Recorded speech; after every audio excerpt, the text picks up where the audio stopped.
Testing. Morning, everybody.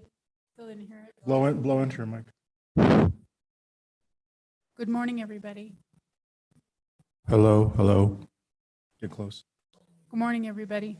I'm not going to get close.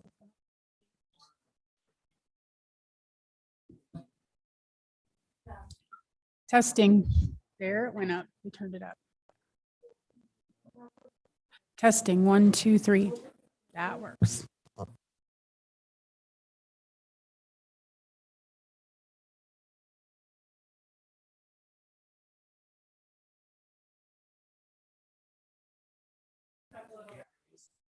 Okay, good morning.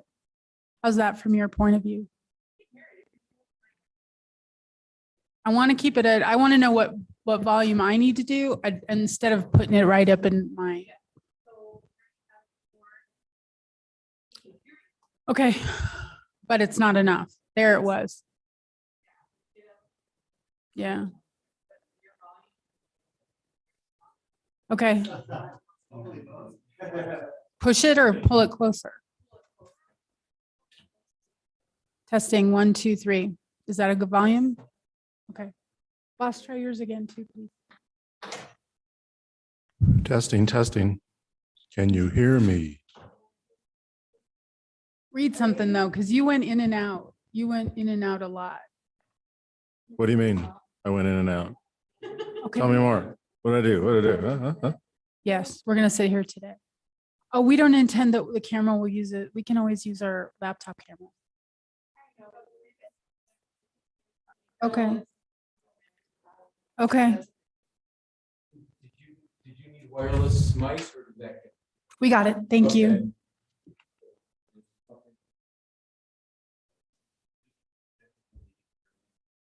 Yeah, we can use wireless mic from here. Yes.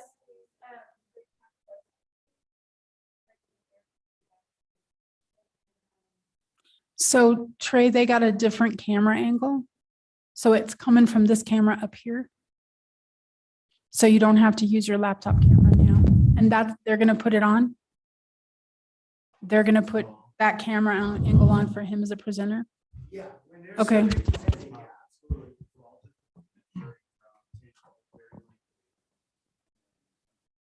We are on live stream already. So mute.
Good morning, everyone.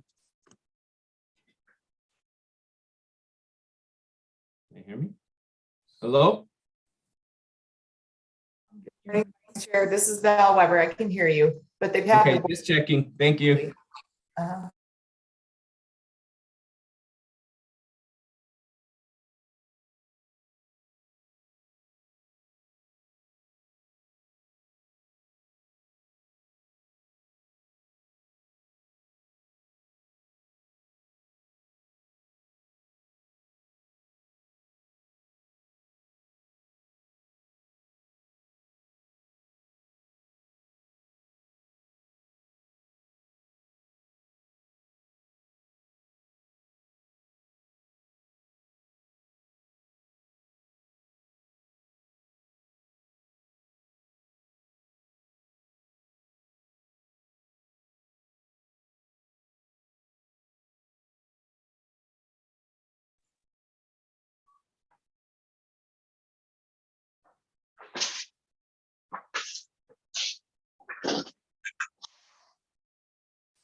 I'm here, Geronimo. Good morning, Matt. Good morning. They got us muted, so you can talk, but they'll hear us. They'll now and again acknowledge us. But we're muted out there to the room. Oh, okay. I just want to make sure that I didn't have the Mickey Mouse voice. You're doing pretty good. Productive trip? It was amazing. Good. My flight got delayed, canceled on Sunday morning, and so they rebooked us to a Sunday night flight.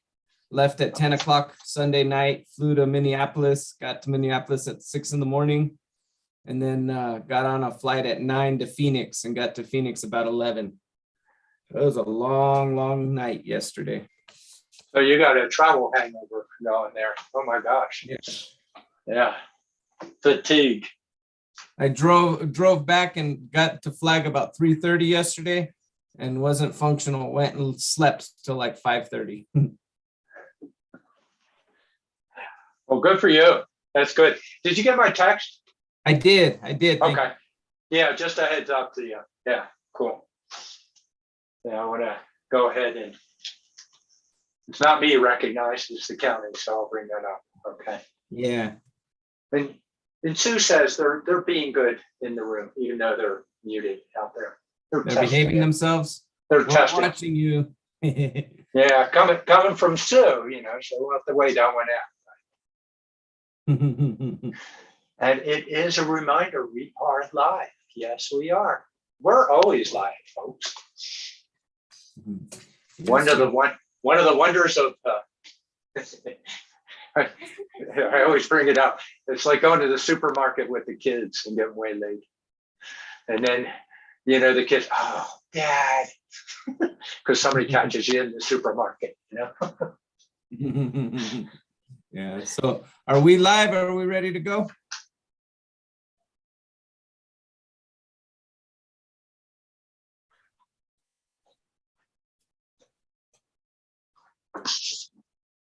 Can't hear the chamber.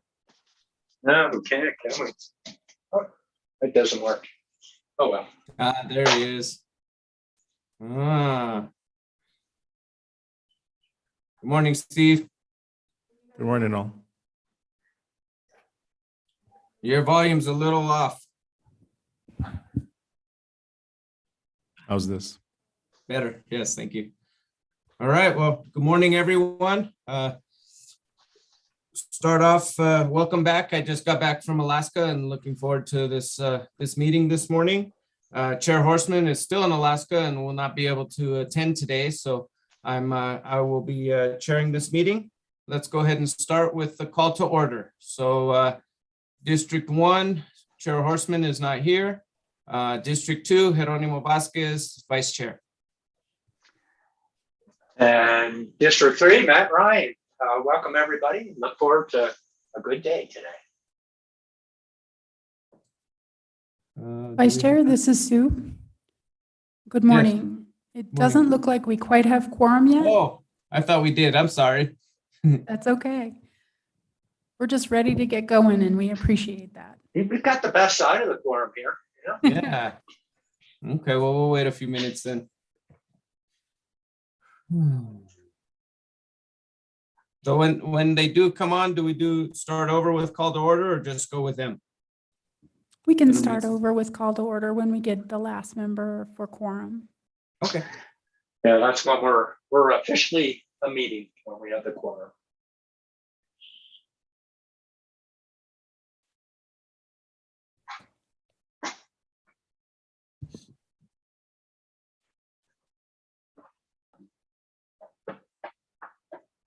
Looks like you and Steve are in the same place in the forest.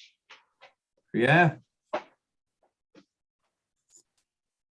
It's a popular spot. Yeah. Yeah, it is.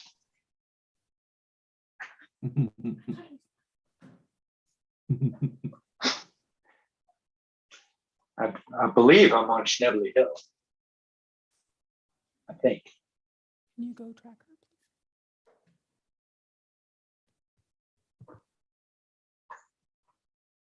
That's an amazing view. Oh, Yeah, it is neat.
Vice Chair, I believe we just made quorum with Supervisor Fowler. She's just joined us. good morning, Supervisor Fowler. Good morning. Sorry that I had a hard time logging in. Kept No dropping for worries. some reason. No worries. So Morning. I guess we'll start start over, call to order. Like I said earlier, Chair Horseman is not available today, so I'll be chairing the meeting. So that's District 1. District 2, Jeronimo Vasquez, Vice Chair. So District 3, Matt Ryan, happy to see everybody. And I'm Lena Fowler, District 5. Thanks so much. Thank you for joining us, Mr. Vice Chair. Thank you. So now, the Pledge of Allegiance.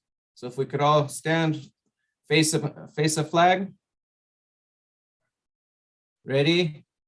Begin.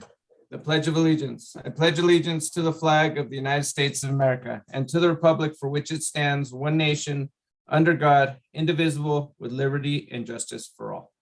Thank you. All right, now is the time for call to the public, a time for members of the public to speak on any item or area of concern not listed on the agenda. Items presented during the call to public portion of the agenda cannot be acted upon by the Board of Supervisors. Individual supervisors may ask questions of the public, but are prohibited by open meeting law from discussing or considering the item among themselves until the item is officially placed on the agenda. Individuals are limited in their presentations. Clerk Daly will now explain ways in which members of the public who wish to speak to items not on the agenda can alert the board that they would like to speak. Thank you, Vice Chair Vasquez. If you would like to speak at this time during public comment, you can hit the raise hand icon that looks like a hand if you hover at the bottom of your screen. And if you join via telephone, you can hit *9 and that will raise your hand. Again, just hit the raise hand icon at the bottom of your screen.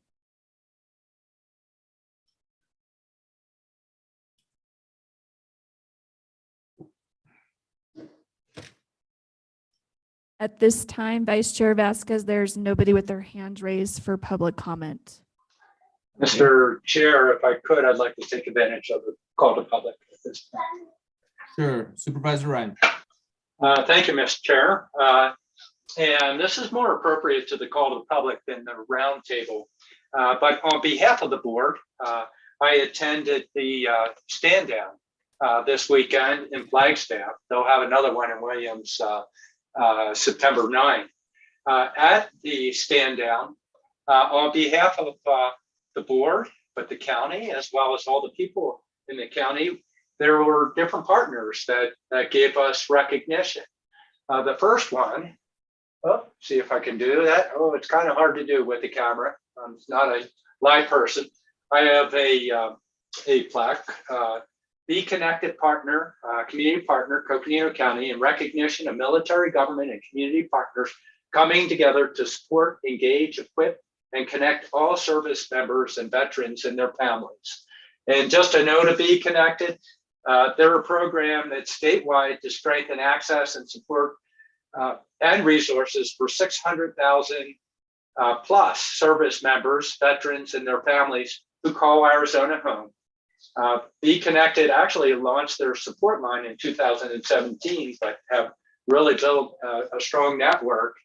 And some of their components are a support line to anyone can call, including service members, veterans, and families. And it goes beyond, it really does recognize family members that don't always have that real specific designation, but are another piece of the family that have always been a part of the family and the military family and support. They also match, help, and support, navigate the right resources for each person and family situation.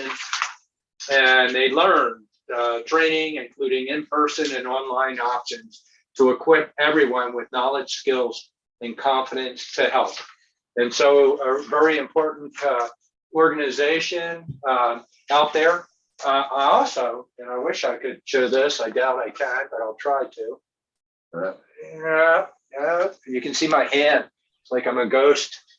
But I'm going to suggest that, and I had reached out to Steve, our manager, Steve Rue, that maybe we have an opportunity to use our plaque case out in the Cherry Street building. But we received this beautiful plaque. It's the Military Order of Purple Heart Special Recognition Award, is respectfully bestowed to the Coconino County in recognition of your exemplary community service supporting the High Country Stand Down and the American veteran in Northern Arizona.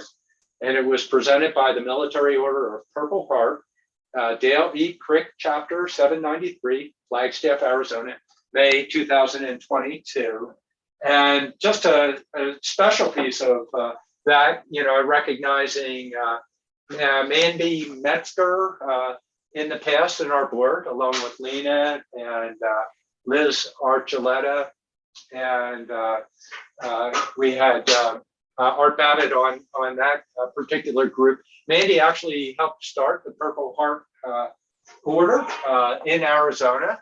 And we were the first county to be recognized with that. And additional boards, but these awards it's not just the board, it's so many people. Our organization at the stand down, we had Health and Human Services that had 4 different programs that were there to support. We had the courts there, we had victim witness. We have 1 or 2 others, and I'm not remembering them. But it's really a whole network of people supporting those that really gave and really need support. So I wanted to bring that up during public comment period so that people recognize that the county is being recognized, all of us, for all trying to do the right thing to help our veterans out there. Thank you, Mr. Chair. Thank you, Supervisor Ryan, for sharing that with us. I wish I could have attended the event. Sounded like it was a great event, and it's a great honor that the community recognizes the hard work of the county in supporting veterans. So thank you for representing us there. So now moving on, we have our proclamation. Let's see. We have the consideration and possible action to approve the proclamation designating May 2022 as Mental Health Awareness Month. And we will have Health and Human Services Division Manager Erica Shaw to introduce the item. Thank you so much, Vice Chair Vasquez, Board of Supervisors, County Manager Peru. Each year in May, we take the time to celebrate Mental Health Awareness Month to help all of our communities understand, support, and advocate for that ongoing integration of mental health as a component of overall health for individuals in our communities, building resilience and compassionate support for the growing number of people who experience mental health symptoms every single year. Mental Health Awareness Month is a chance to honor all of the individuals, the families, and communities who are impacted by poor mental health outcomes, and also to help normalize the reality that each of us have mental health to take care of as part of our overall well-being. So as we have partners here today who have helped us to coordinate and deliver some of our exciting Mental Health Month activities, including Amy Lucas, part of our Recovery and Resiliency Division here at HHS, Teresa Kopinski, part of our Health Education and Promotion program here at HHS, as well as Sarah Vanier from Forging Youth Resilience, and I think Gigi White, who is Stronger as One intern and a community member. But I do want to take a moment to recognize and thank the board and Coconino County more broadly for their unwavering support of mental health here in the county in the face of often innumerable challenges, longstanding and new ones as they continue to come up. The county continues to prioritize mental health in partnership with our many dedicated providers and partners. And so it's an exciting time to work in this field despite the many challenges we face.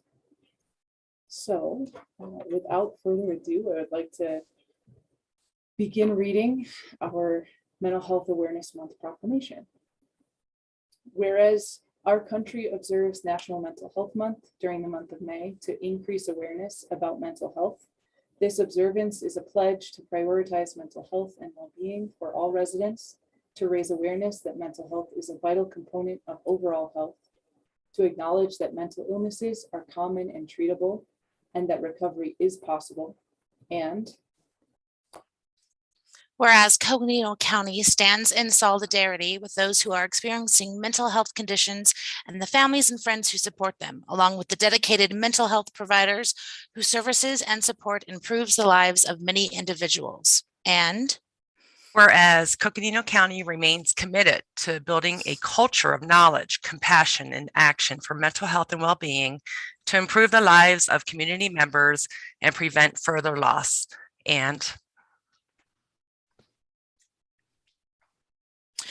whereas death by suicide affects individuals, families, and the entire Coconino County community. The rate of death by suicide in Arizona has been higher than the national rate since 2012. And the rate of death by suicide in Coconino County has been higher than both the Arizona average and the national average since 2016. And whereas the county commits to engaging teens, young adults, and community members in designing and developing community-based solutions that will improve mental health and well-being in partnership with our dedicated community partners and internal departments. And whereas Coconino County renews our commitment to the many partners engaged in grassroots efforts to address mental health and suicide prevention in our communities, including regional membership in the Stronger as One coalition. And whereas sharing personal experiences of living with mental illness or the loss of the loved one to death by suicide can reduce barriers and normalize the process of individuals seeking mental health treatment to live a long, healthier life in our community. And now, therefore, we do hereby proclaim May 2022 as Mental Health Awareness Month, pledging to continue supporting the training of all county staff in mental health first aid in partnership with Stronger as One and our other community partners. Great, thank you. Really appreciate proclamation and all the hard work you do. But before we get started with comments from the board, may I have a motion to approve the proclamation designating May 2022 as Mental Health Awareness Month? Mr. Chair, I'll make that motion. Okay, Second. we have a motion by Supervisor Ryan and a second by Supervisor Fowler. All in favor of the motion, say aye. Aye. Aye. Aye. Not in favor, say nay. The motion passes unanimously. I'll open it up for discussion for members of the board to address the item. Who would like to start? Mr. Chair, if I could, just quickly, actually, I really appreciate everybody coming and reading the various pieces because it shows our partnership and how important mental health is in our community, a very important item. So much so that if you take note of what we did with both the CARES Act as well as the American Rescue Plan Act, we as an organization move forward to really try and bring some of that money in dearly needed areas. So for the sake of everybody, because it's a partnership across the community, really appreciate all the work everybody's doing and very important in designating May 2022 as Mental Health Awareness Month. Thank you, Mr. Chair. Thank you. Supervisor Fowler?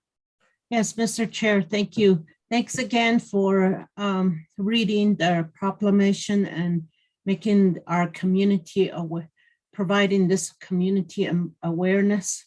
And I know he'll be holding activities throughout the month and then really throughout the year, every day. This is your mission and just really your commitment to the well-being of our individual that live in our community and our whole communities. So I really appreciate everything that you do. And so thank you so much. And thank you to all the other partners as well. Thank you. Thank you, Supervisor Fowler. And I'd just like to say thank you for bringing this proclamation to us and all the hard work that your team does, not just in the county, but also with our partners.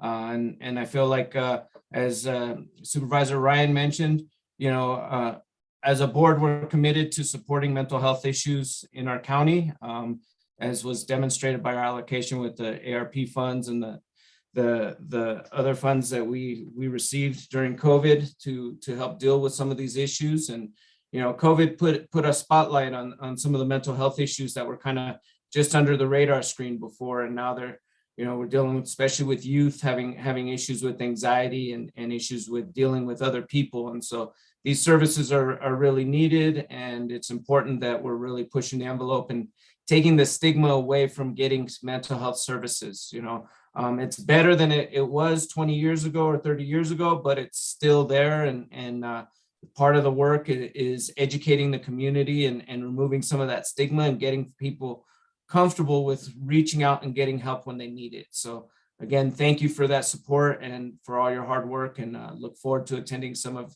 the events this month and for over the year supporting the programming. Thank you. Would anybody from your group would like to say anything in response? Erica? I'll open it up to anyone that's on our partners, but I do just want to echo, you know, a sincere thank you from all of our partners and all of the folks that are engaged in Mental Health Month and all that work throughout the year. It is very clear the board and the county's commitment to mental health and so many things that have been made possible because of that commitment. And it does start, that culture of knowledge and compassion and action starts with this leadership and that spirit of collaboration with our other partners who do this work day in and day out as well. So thank you very much for having us. Thank you. All right, we have another proclamation that we want to consider, and this is a consideration and possible action to approve a proclamation designating June 2022 as Lesbian, Gay, Bisexual, Transgender, and Queer Pride Month.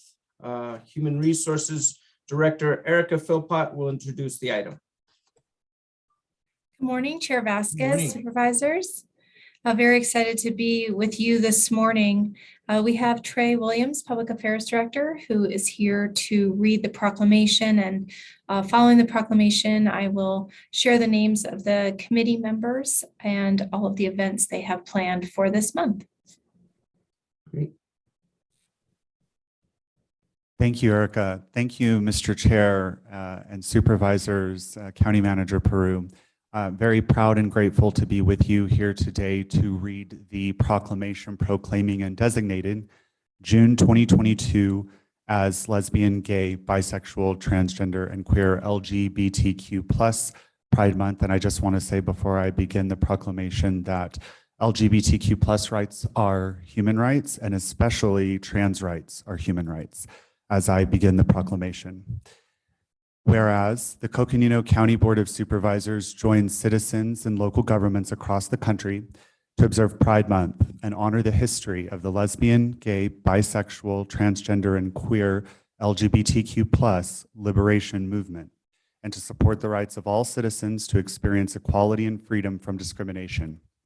And whereas Coconino County is committing to strengthening visibility, excellence, and equal opportunity for LGBTQ plus individuals in our diverse community, recognizing the rainbow flag as a symbol of pride, inclusion, and support for social movements that advocate for the LGBTQ plus community. And whereas Coconino County increasingly supports the LGBTQ plus community who have greatly contributed to the civic, cultural, and economic successes of our county, state, and nation, and acknowledges the essential need for ongoing education and awareness to end discrimination and prejudice.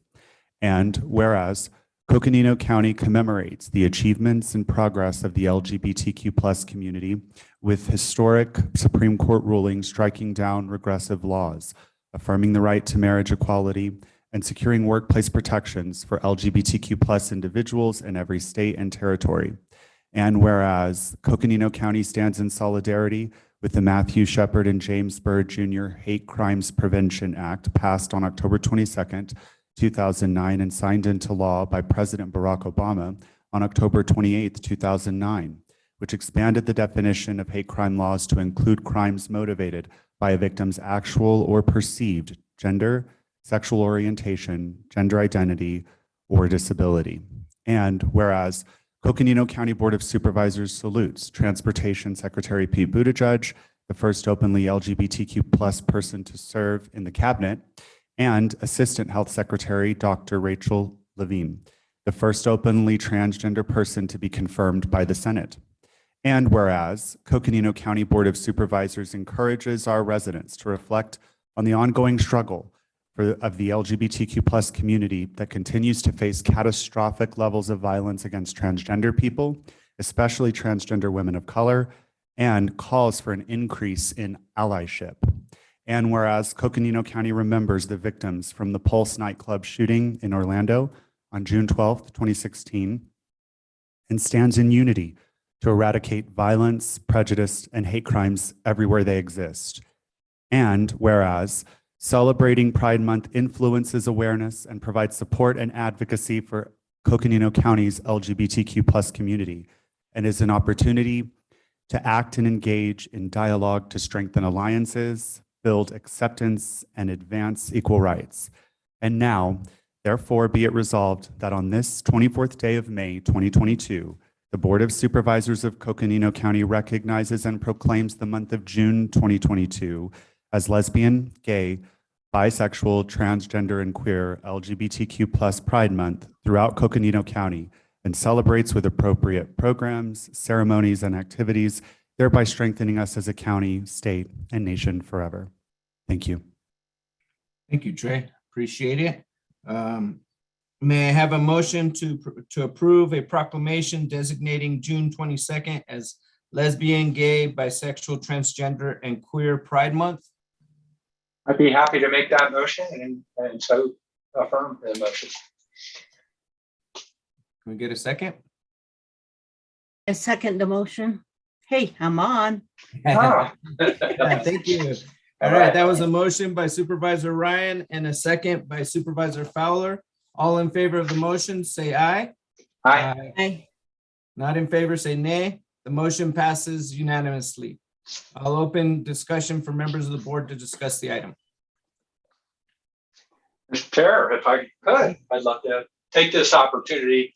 And so important a proclamation. It's as noted in the proclamation, first and foremost, zero tolerance for hate and just irrefutable behavior. We celebrate culture here, and culture is about respect, mutual respect, respect for our diversity, and it is, with great pleasure that I'm able to make the motion together with the board to support our proclaiming the designation of June 22nd as the lesbian, gay, bisexual, transgender, and queer LGBTQ plus Pride Month. I really do. So I'm happy that we're celebrating. It'd be really neat to hear the activities after our discussion pieces. Thank you, Mr. Chair. Thank you. Supervisor Fowler? Yes, Mr. Chair. It is always your own fault, in my case anyway, when something doesn't work. So it creates your own challenges, So I just want to thank all the staff and everyone for bringing this to our attention again, to the attention of community, and really thinking about tolerance, and also just creating an understanding and awareness, and being able to see people for who they are, and just be kind and be respectful of everyone. Basically, that's what it is for all individuals. Doesn't matter where someone comes from, where they grew up, or how they're even their own beliefs. It's just, that tolerance really needs to be there, and make sure that we're all respectful of one another. I know that there is an event on June 1st at Twin Arrows that will be really looking at the, I think the mental health, and the just to have a great presenters that are going to be there. There's a seminar that's going to be taking place at Twin Arrows on June 1st. So I can email that to Erica, and you can all maybe share that as well. So thank you so much, and thank you, Erica, to you and your team for bringing this forward. Thank you, Supervisor Fowler. And I'd just like to say thank you for the team to bringing this proclamation to us. And this is really about what Supervisor Ryan said, which was mutual respect. Diversity and inclusion means including everyone and all walks of life and all beliefs and all orientations. And that's why this proclamation is so important, because we're acknowledging and recognizing that everybody has a place at the table. And that's what we strive at here through the board and through the county, is to provide those opportunities for folks from all walks of life and all different orientations to be included at the table and participate and feel welcomed and part of our community, part of our family. And so again, I just really appreciate the staff bringing this to us, and look forward to seeing the different events that are offered through the county over the month of June. Thank you. Would anybody from the staff like to make any comments? Yes, thank you, Chair Vasquez and supervisors. I wanted to take a moment to thank the Pride Month Planning Committee for their hard work in putting together events for this month, and for that powerfully written proclamation that they contributed to as well. And those members include Carol Kidd from Human Resources, Alicia Henry from the Recorder's Office, Mary Cedillo from the County Attorney's Office, Felicia Fielder from the Flagstaff Library, Martin Tees from the NAU Office of Inclusion, Vidal Mendoza from the NAU Office of Inclusion, and Audra Travelby from Culture Connections. As far as events that we have planned coming forward this month, on Wednesday, June 1st from 12 to 1, there will be a Celebrating Pride in the Workplace presentation by Trey Williams from Public Affairs. Thank you, Trey. On Friday the 3rd, we will have a lunch and learn at noon. What do you know about LGBTQ2SIA plus community by Dr. Martin Tees from NAU. On the 6th, we have a lunch and learn at noon, which is a roundtable discussion on allyship with panelists. On the 8th, there's a coming out series with Christopher Dozier, who works with 1 in 10. On the 10th, we have a special feature, which is a Grand Canyon Sisters of Perpetual Indulgence. On the 13th, Felicia Fielder is doing a training. And then on the 15th, we have a presentation from Trey Williams and Maria Seawald on gender identity and non-conforming attire in the workplace. On the 17th, the representative from Health and Human Services will be doing a discussion on sexual health and resources. And on Saturday, June 18th, of course, is Pride in the Pines at the Thorpe Park Ball Fields. They have their own website, so that is a great community event. And then on the 27th, we have a meet and greet with the Flag Pride Board. And on the 29th, we have a roundtable discussion with parents and guardians of LGBTQ2 SIA plus community, which will be moderated by Gina Reed, who is with 1 in 10. And also, I just want to mention that we will be celebrating Diversity Week in June as well. And so historically in the past, we've had a Diversity Week with a Diversity Day on the courthouse lawn. And so this year we are planning on having a Diversity Day on the courthouse lawn and having Diversity Week with a bunch of lunch and learns that week. And so that will be June 20th through the 24th. So that Monday through Friday. So June is a busy month. An important month to really embrace our value of diversity, equity, and inclusion across Coconino County and in community as well. So thank you so much to the Planning Committee and to the board for their support of these events.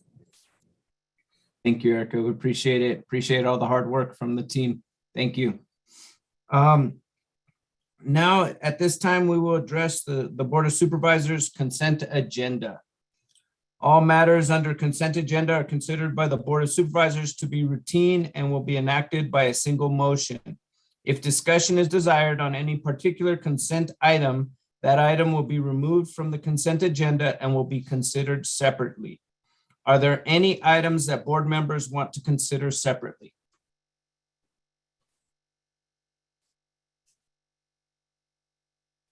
There's a lot this week. It's items 3 through 28.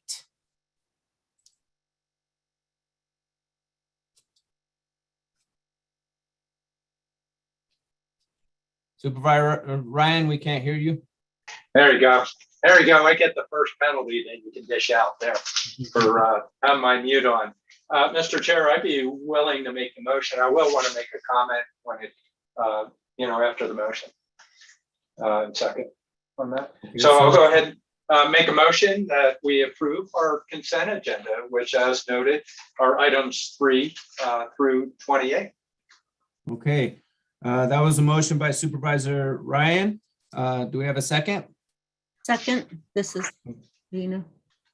Okay, a second by Supervisor Fowler. All those in favor of the motion, please say aye. Aye. Aye, the motion passes unanimously. And just a quick comment, if I could, Mr. Chair. And it's just a note, item number 6 is Flagstaff Bike Organization on National Trails Day, which is June 4th, 2022, will be out helping to build and maintain trails. And so encouraging people to roll up your sleeves and look up the information associated with it and come out and help us fix up our trails in the area. Thank you, Mr. Chair. Thank you.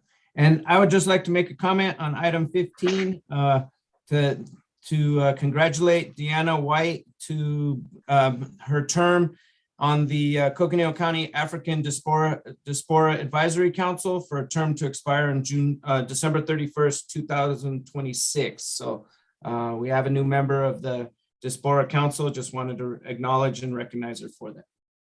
Mr. Chair, I think it's noted that she was attending.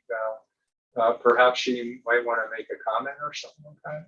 Mr. Chair, I was told that she wasn't able to attend. Oh, okay. Sorry, Mr. Chair. Yeah, let me double check though, make sure she's not on here. I don't see her. We do not see her, Mr. Chair. Okay, but Thank you. Just wanted to put that shout out and recognize her joining the Sport Council. Okay, now moving on from consent to flood control. May I have a motion to resolve as the Flood Control District Board of Directors? So move. Thank you. That was a motion by Supervisor Fowler. I get a second. I guess I'll come in second. I won't force you to make the second, Mr. Chair. I'll second the motion. I wanted to hear Supervisor Fowler make that motion there. Thank you, Mr. Chair. Okay. That was a second by Supervisor Ryan. All in favor of the motion, please say aye. Aye. Aye. Any not in favor? No. Okay, the motion passes unanimously. Okay, now it's the flood control consent agenda. Are there any flood control district consented items that board members want to consider separately? Mr. Chair, I'll go ahead if you're okay with this to make a motion to approve. This is pretty routine in nature, as you can see with these different contracts that are in here. So I'll move that we approve the consent agenda of the flood control district. Okay, and those are items 29 through 33? Actually, I do believe, oh gosh. I think we're, are we separating? Yes, that's right. I'm sorry, Mr. Chair. I wrote it down. And yes, it is items 29 through 33, which are the consent agenda for flood control. Yes. Okay, that was a motion by Supervisor Ryan. Can I have a second, please? Second, I'll second the motion. A second by Supervisor Fowler. All in favor of the motion, please say aye. Aye. Aye.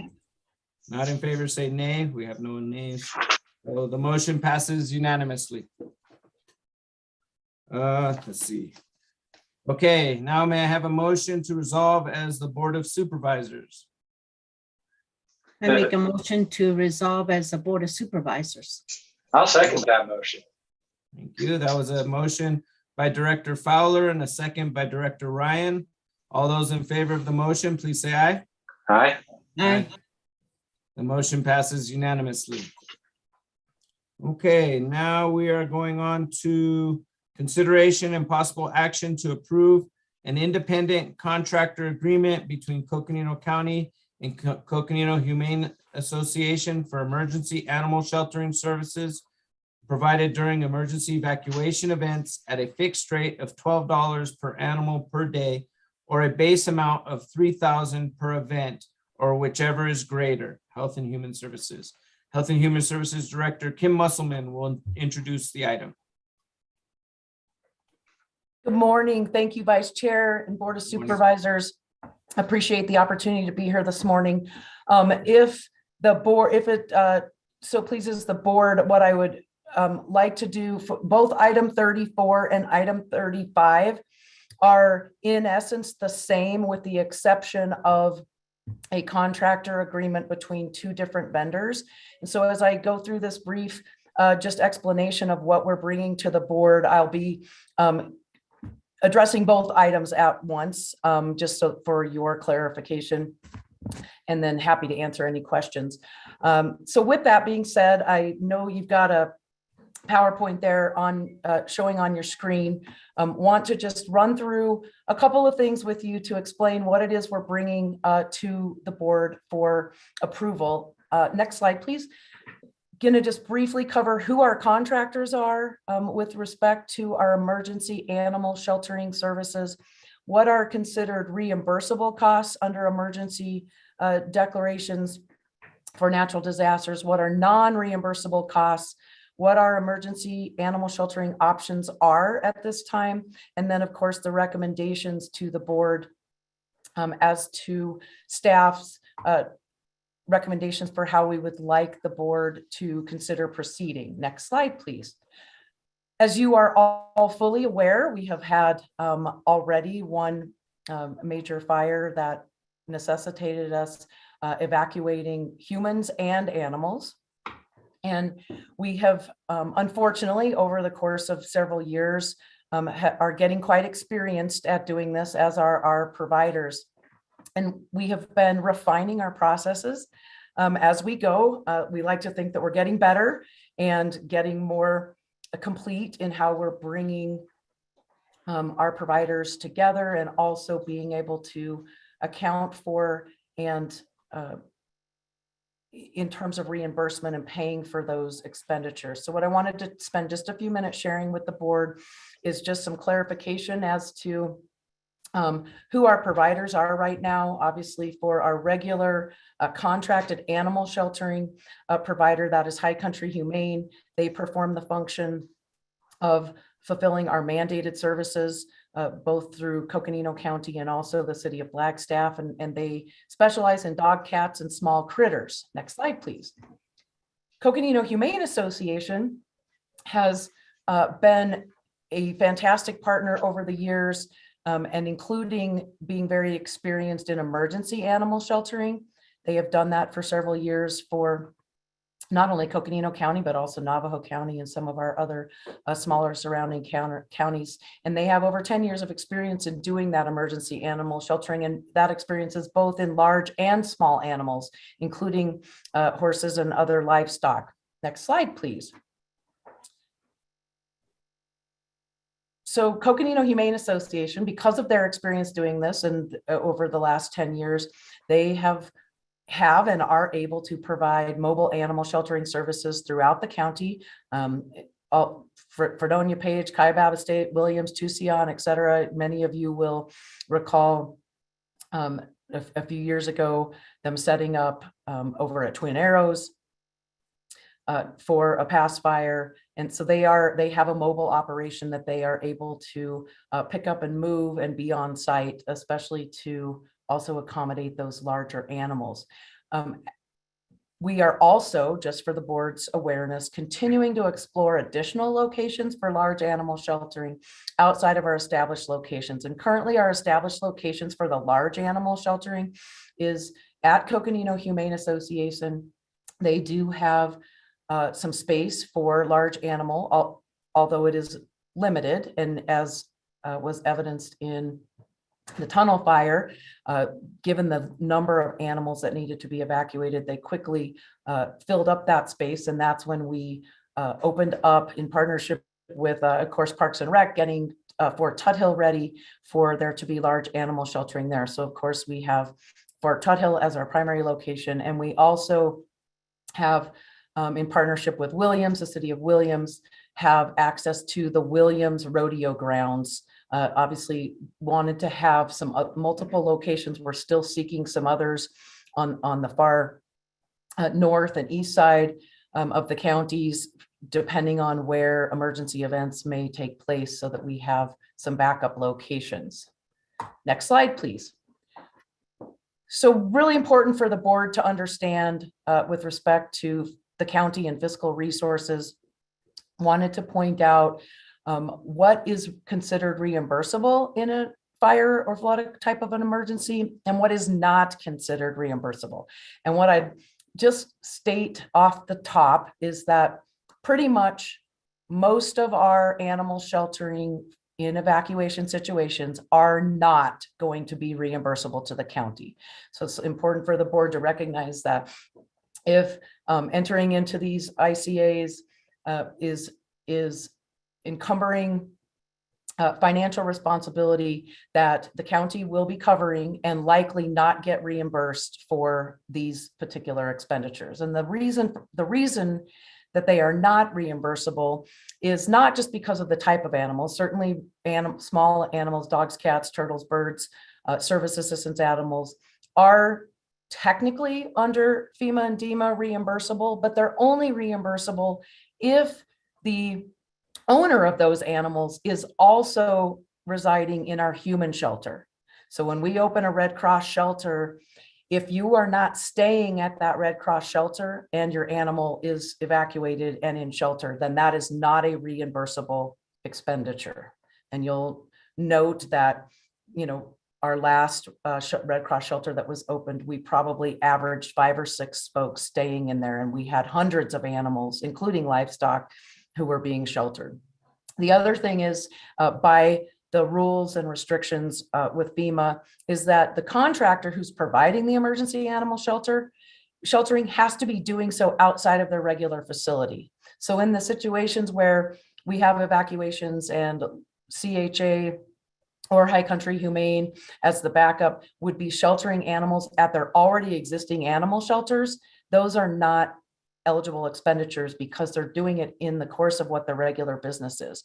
Now, in the situation where we had them stand up out at Fort Tuthill, since that is outside of their regular facility, that technically could be considered reimbursable, but again, only for those animals that the humans of those animals are staying in the human shelter. So as you can hear what I'm getting at, that's a very, very small number. And if they are eligible for reimbursement, that's only at 75% of the cost. Next slide, please. So what are non-reimbursable costs? Basically, everything I just talked about with those couple of exceptions and any of our large animals, horses, livestock, chickens, ducks, any of those animals not included on that allowable list. And you all recognize that living in Coconino County, we have all sorts of livestock and other animals that may be subject to evacuation in an emergency event. And again, as I had indicated, then the owners typically are not utilizing our emergency human shelters. And if they're doing this service within their already established facility, then that is not an eligible expense. So the takeaway from all of this is essentially emergency animal sheltering costs are not reimbursable. So the board just needs to be aware of that as you're making your decisions with respect to fiscal resources of the county to be able to acknowledge that. So what are we asking you today to consider? Next slide, please. One of them is that we are coming before you to, one, advise you that with, if should the board consider and approve these ICAs, that we intend on the public health emergency preparedness side of emergency operations to, and in partnership with emergency management, launch a robust education campaign and ask for all of your assistance in doing so, particularly encouraging animal owners, those with large animals, to really put an emphasis on those with large animals to work diligently to establish an evacuation and emergency sheltering plan, and doing so while we are all in ready, as opposed to waiting until we get put into set to make that plan. As animal owners, we all need to have those plans in place to know what we're going to do should we get notified that we need to be in set and then ultimately in an evacuation status.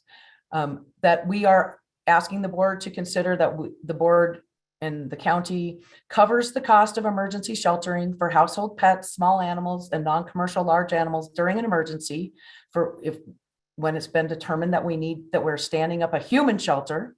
That is the trigger for an evacuations for when we would then work with emergency management to open up an emergency animal shelter. And once that happens, then what we have put and brought forward to you today is an ICA that very clearly lays out what those costs and what we can anticipate so that you are all fully aware of what those kinds of ranges of costs are for the county when we stand up an emergency animal shelter. And what we have brought to you today is a proposal to pay for the emergency animal sheltering services at a fixed cost of $12 per day per animal, or a base amount of $3,000, or whichever is greater. And that is just clearly, emergencies and evacuations can happen quickly. They can last a very short time. They can last a much longer time or multiple days. And we wanted to make sure that with our partners, that if we are activating them to stand up an emergency shelter, that there is a cost to doing that regardless of the number of animals that they take in, and to be able to compensate for related expenses. And then also acknowledging that after a certain point, based on number of animals and number of days, that is certainly going to become a higher fiscal amount.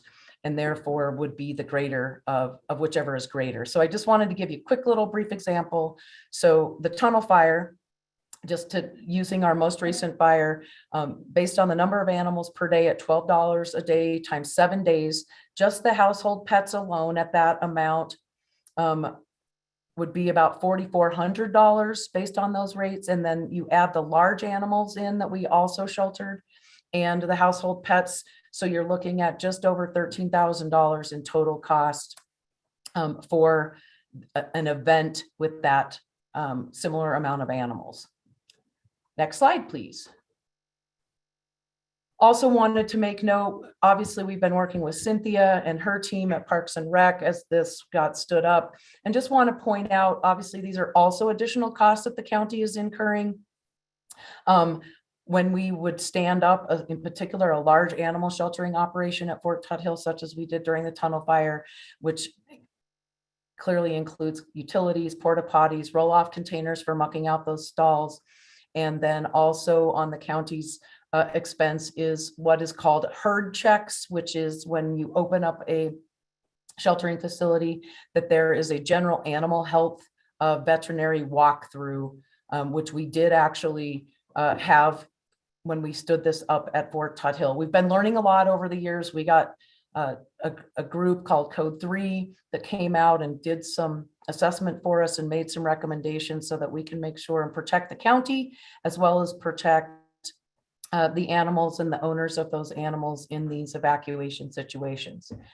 So last slide that I have here is just really kind of a recap in terms of the recommendations to the board. As I indicated, soliciting your assistance as well as we launch a robust education campaign to our animal owners in truly establishing evacuation emergency sheltering plans for your animals, and that we recommend providing animal sheltering service for those large and small animals in those situations when folks do not have other alternatives. And that when we do activate this, the owners are required to arrange for on-site care and feeding of their large animals.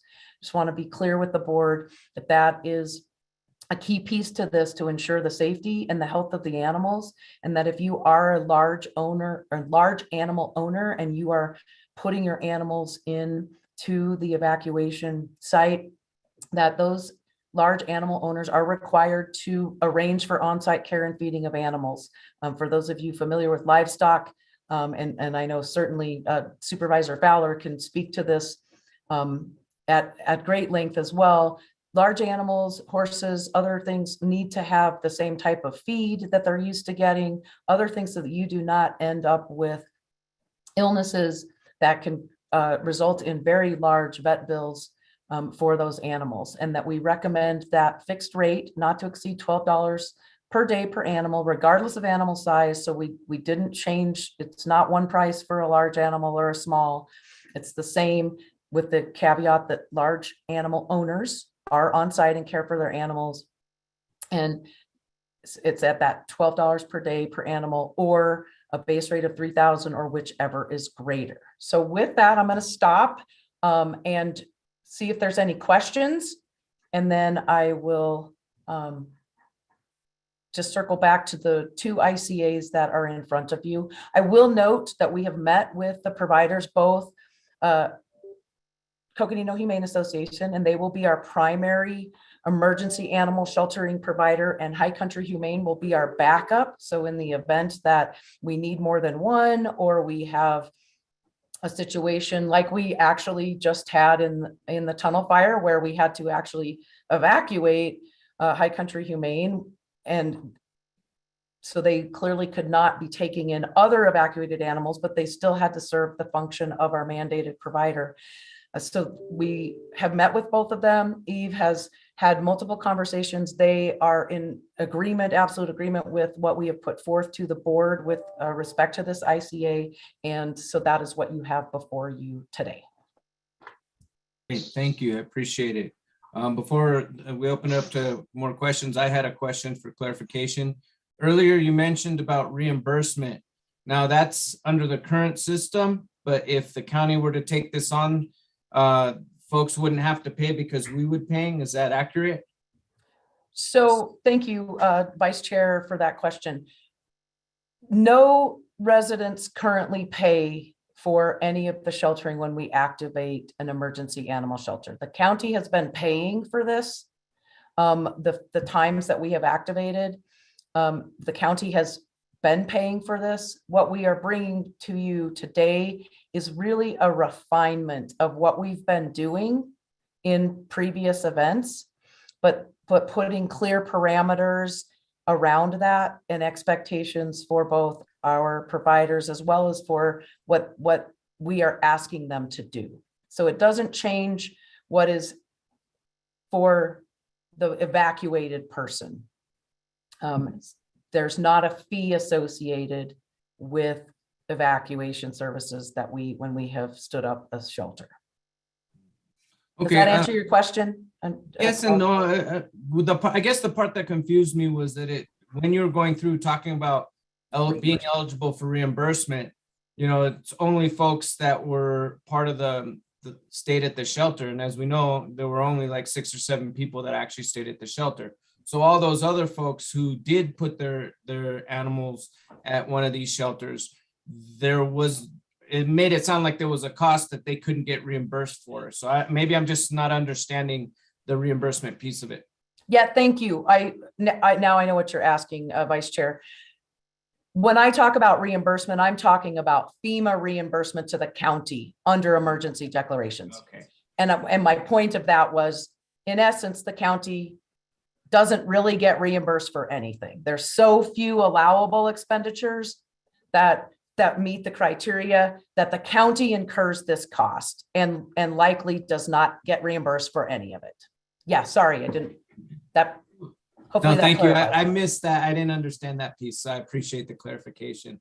Absolutely. Are there any other questions? Yeah, actually, if I could, Mr. Chair. Kim, you answered just about, as I'm ready to answer a question, you take a deep breath and then you answer the question before. Oh, okay, she covered that. Part of it was, the discussion. I imagined that you had discussions with each organization to work it out. And then quantifying the cost, it's an average, I would assume, but you feel that, it really is capturing the costs that we see with these events. Because, no matter what, we want to make sure that each of these organizations through the contracts, they're there, that they can respond. And it's not like we can just get everything for free. There's a cost associated with it. And under emergency, we need to provide this opportunity for, residents that are in a panic state or whatever. What can they do with their animals when they're not at home or whatever, because of the emergency. But do you feel, just if you could answer those two questions? That would be good. Yes, thank you, Vice Chair Vasquez, Supervisor Ryan. And I'll actually let Eve speak to that. She spoke with both of our contractors directly about, as we were bringing all of this forward, we had some back and forth and made some changes and additions so that both sides were definitely satisfied. But Eve, do you want to comment and in comparison to how we kind of came up with this based off of what past expenditures? Sure, thank you, Chair Vasquez, Supervisor Ryan. So we originally in this contract had put in a $10 fixed rate, which would have brought the cost to just over $10,000. And then we received the bill for the tunnel fire, and it was just under $12,000.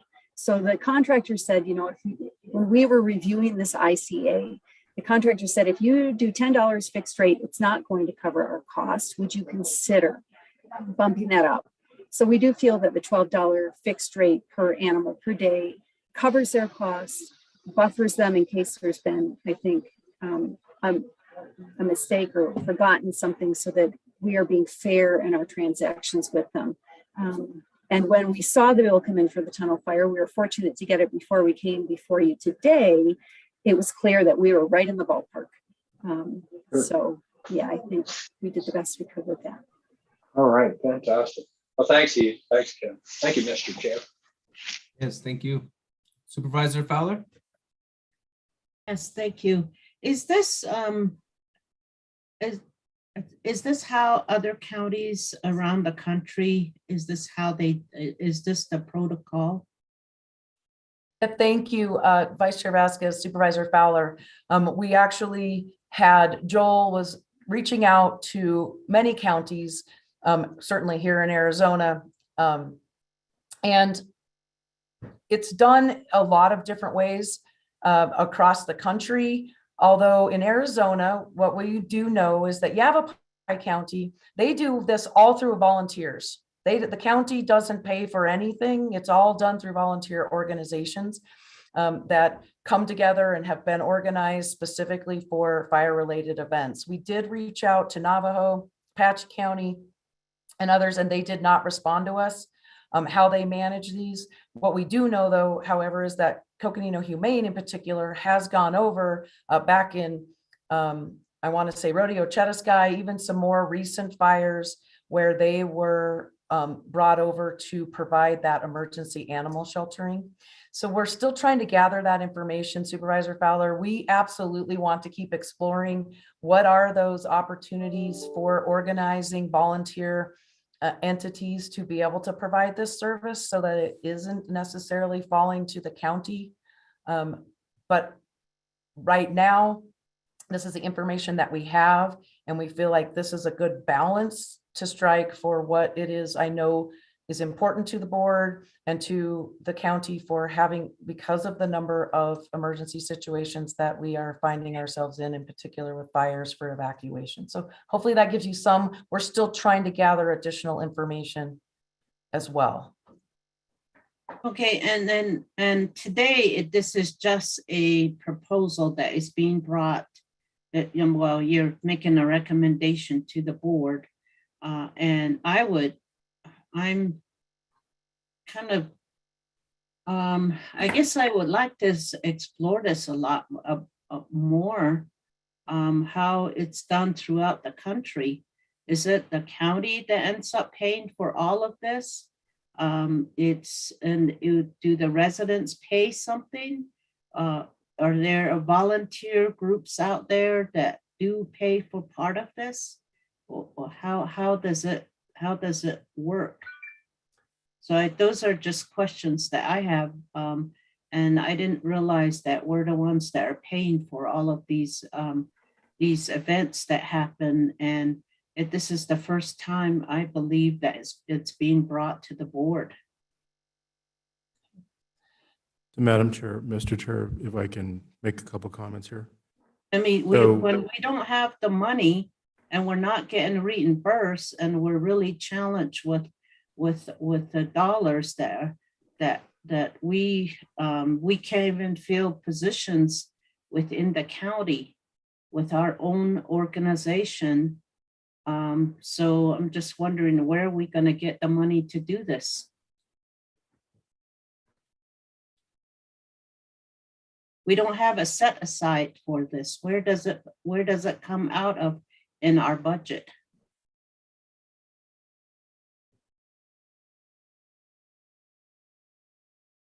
Steve loses his voice there. No, I had to change mics. Yeah. Mr. Chairman, Supervisor Fowler, as it is with most of our disasters that we've covered as a county, there's certain things that we cover just out of our general fund, some through the flood control district, those that are appropriate, and then others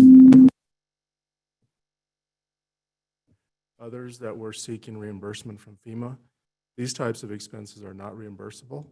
And so to the extent that we have always covered those expenses in other ways through the general fund and those things that are appropriate.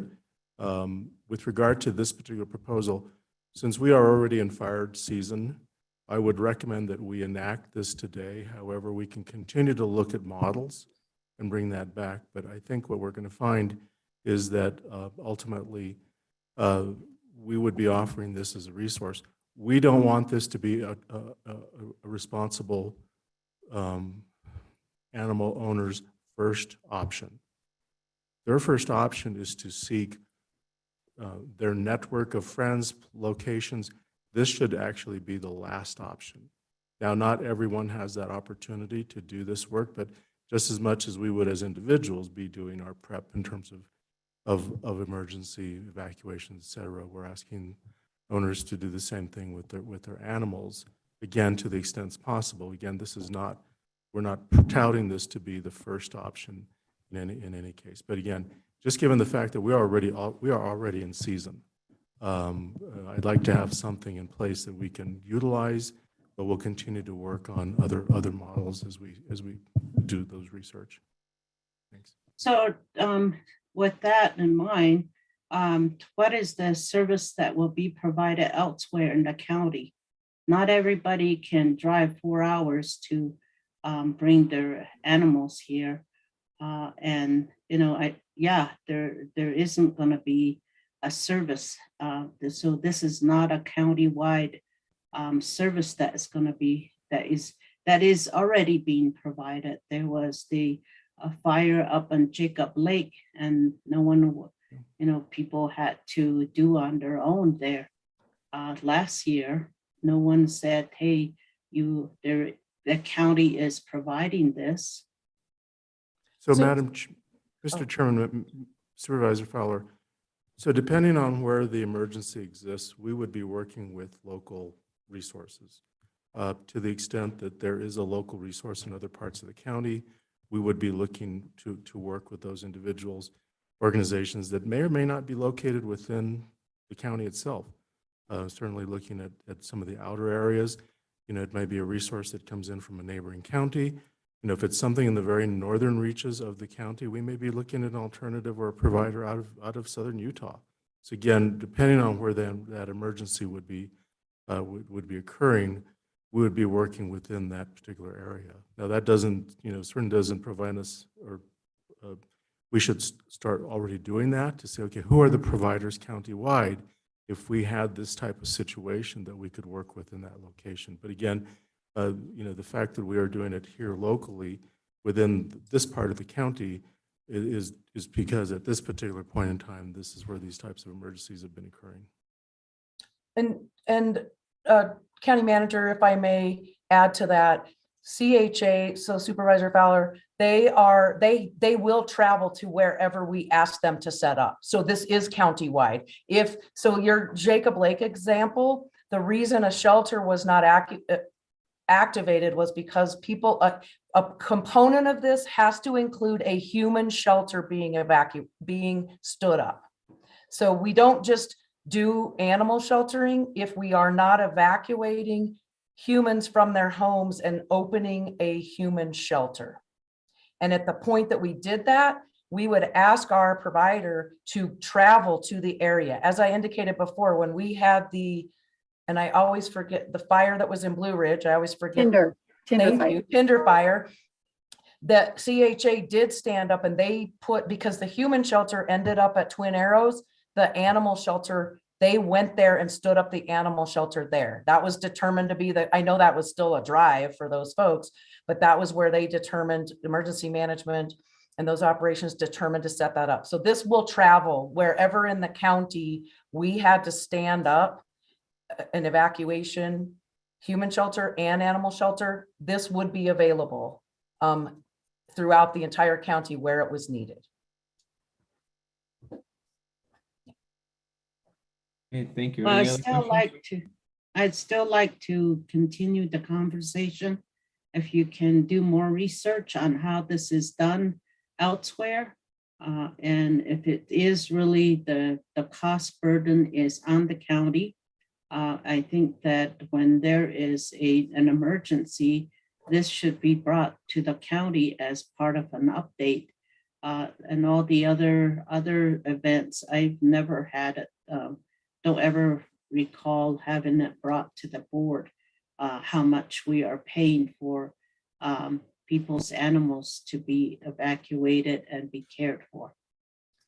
Yes, thank you. And absolutely, Supervisor Fowler. And just to echo what County Manager Peru indicated, we would ask for these independent contractor agreements that we have before you.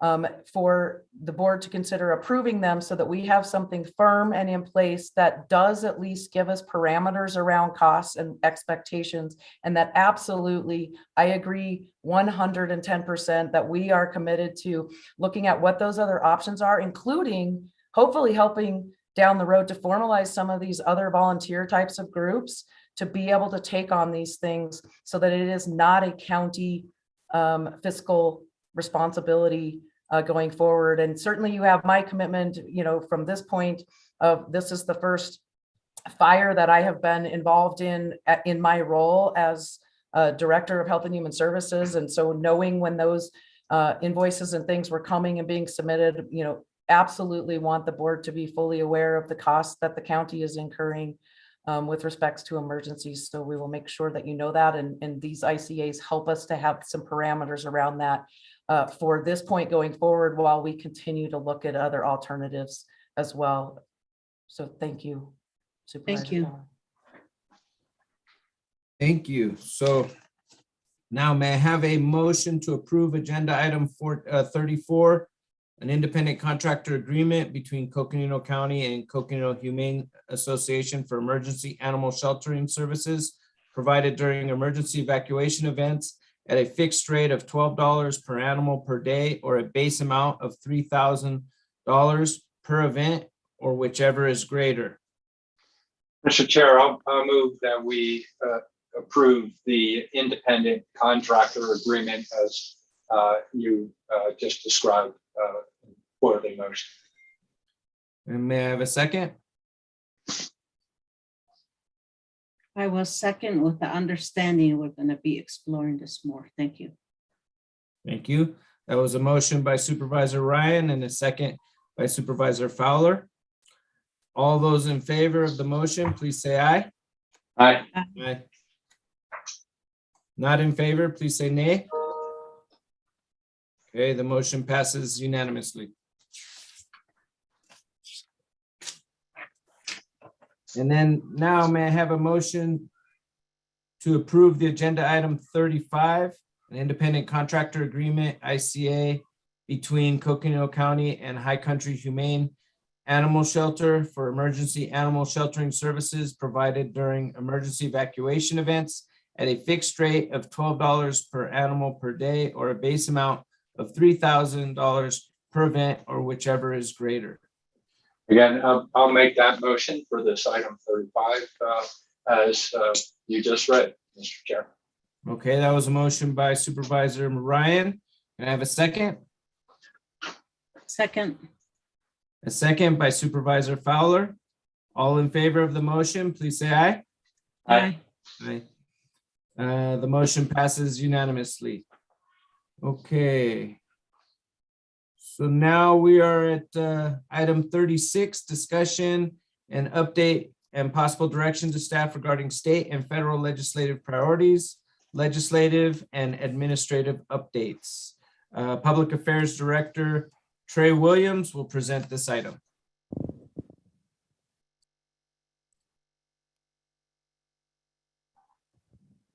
He's getting set up.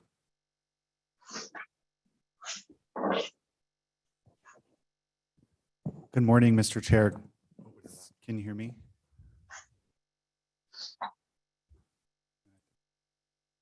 Yes, we can hear you. Excellent. Well, thank you, Mr. Chair, Supervisors, County Manager Peru. It's great to be with you again. Just have a very brief update. I don't have much for you today. First of all, I want to thank everyone who attended the Western Interstate Region Conference in Anchorage, Alaska last week. We had 3 of our board members there, Supervisor Fowler, Vice Chair Vasquez, and Chair Horstman. It was a very productive meeting. I want to thank each of you for all of the hard work that you did on behalf of Coconino County. I also want to congratulate Chair Horstman on a successful presentation. She presented, for those of you who could not attend, she presented and moderated a panel on America's tourism economies, which went very well. So we want to congratulate Chair Horstman on that, and thanks to all of our colleagues who joined us for that presentation and in Anchorage, Alaska. Some good news to share with you. You'll also remember that we submitted 9 community project funding requests to the US Senate, and we submitted 5 community project funding requests to the US House. I am proud to report that Congressman Tom O'Halloran did submit the Coconino County Tribal Nation Service Center, which would build a service center in our northern region for our tribal and northern area residents in Coconino County. And so that means that that will be submitted under the one of the subcommittees as part of the federal appropriations process.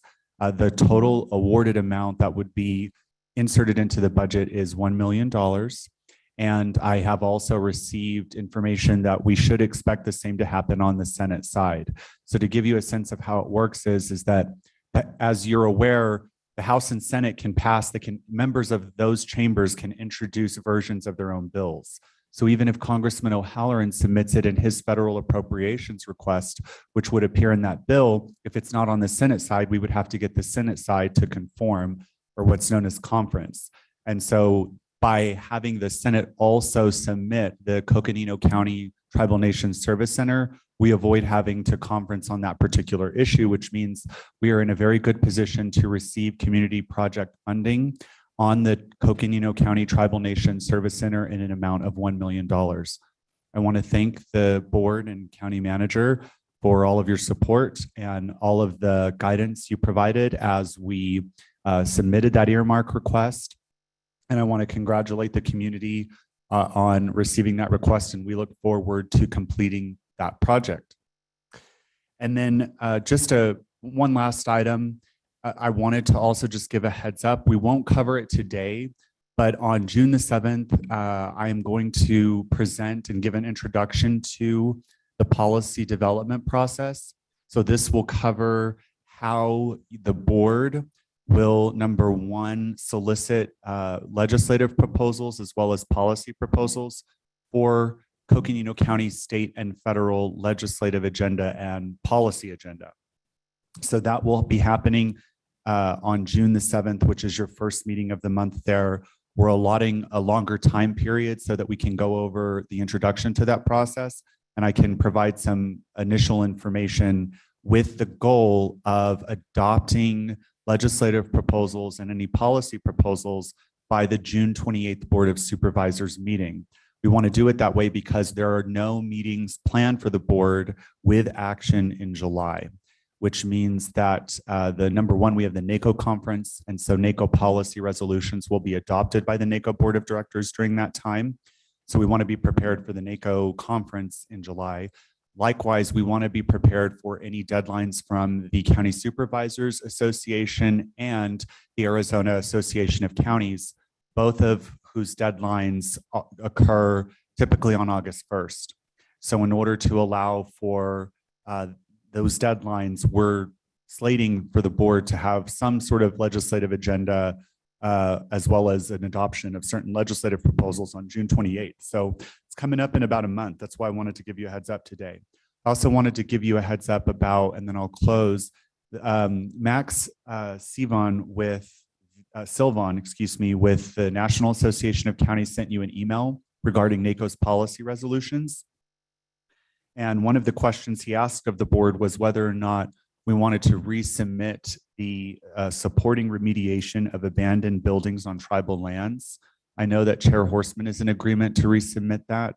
I believe Vice Chair Vasquez is as well, based off of our conversation. So I wanted to just provide that to you, in that NACO resolutions are going to be due essentially around June 21st, because they're due 30 days before the NACO conference, which is around July 21st. And so at the June 7th meeting, I'll go over the resolutions that we have submitted to NACO in the past, with the hope that we can have those resolutions prepared for resubmission, as well as any new resolutions that you would like to submit by that June 21st deadline, which will occur after that board meeting. So just wanted to give you a kind of watch this space notice of this is what's coming up. And I look forward to initiating this process and getting strong legislative proposals and a strong policy agenda for the Board of Supervisors at the federal and state level. I'm happy to answer any questions, Mr. Chairman.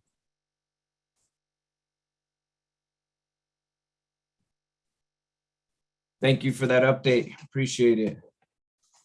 Are there any questions for Trey? I'd just like to make a comment, Mr. Chair. Mhm. The abandoned buildings, I have already responded. I want to make sure that that is resubmitted again. That's a resolution that we submitted last year. I want to make sure that it is resubmitted again.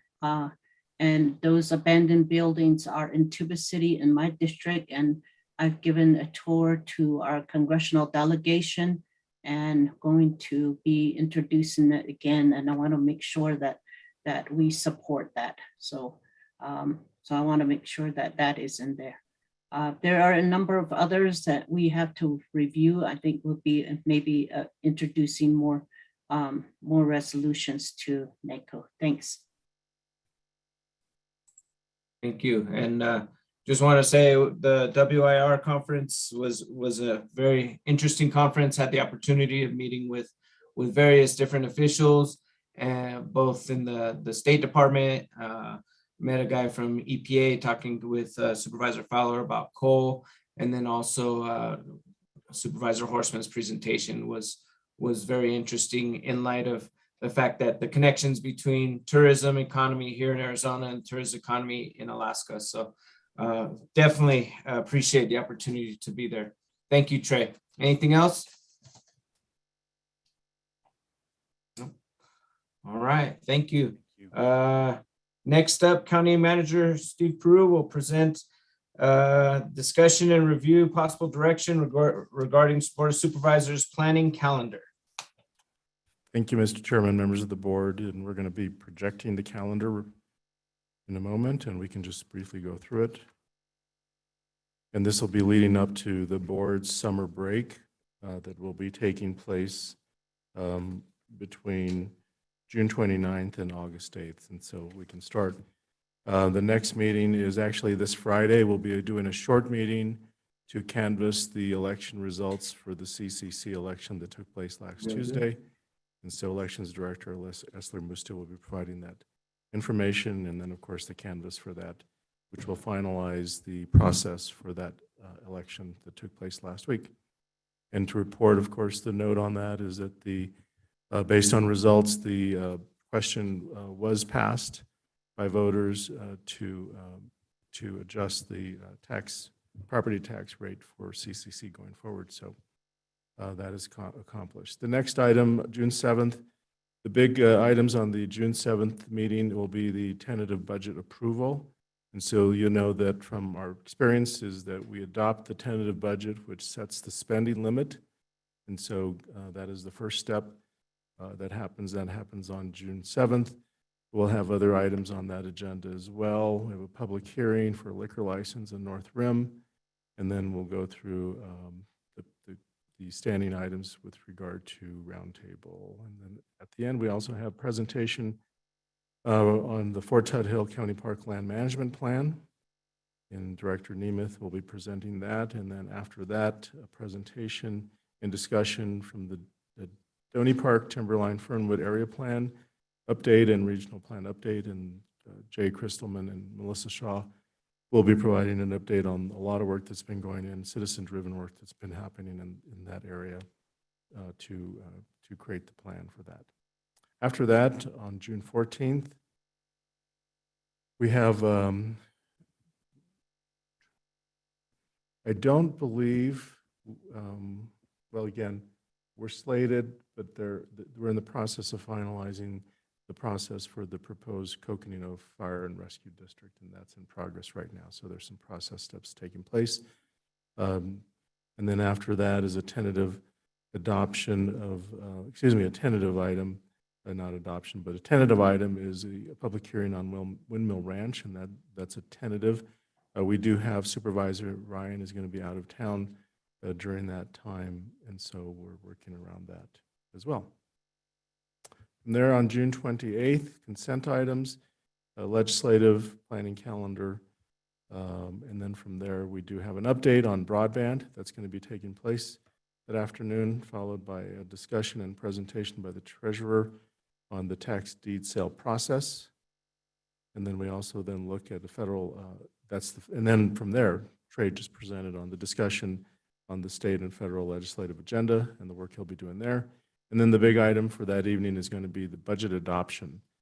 And that is the final budget adoption that takes place. And then after that, the board goes on their summer break between the 29th and the 2nd, but we also, the 8th, the 9th rather, because on election day is August 2nd, we don't have a meeting on that day. So that is really kind of it. I won't go beyond that time because I think that a lot of things will change for any meeting agendas that take place in August. So questions or comments?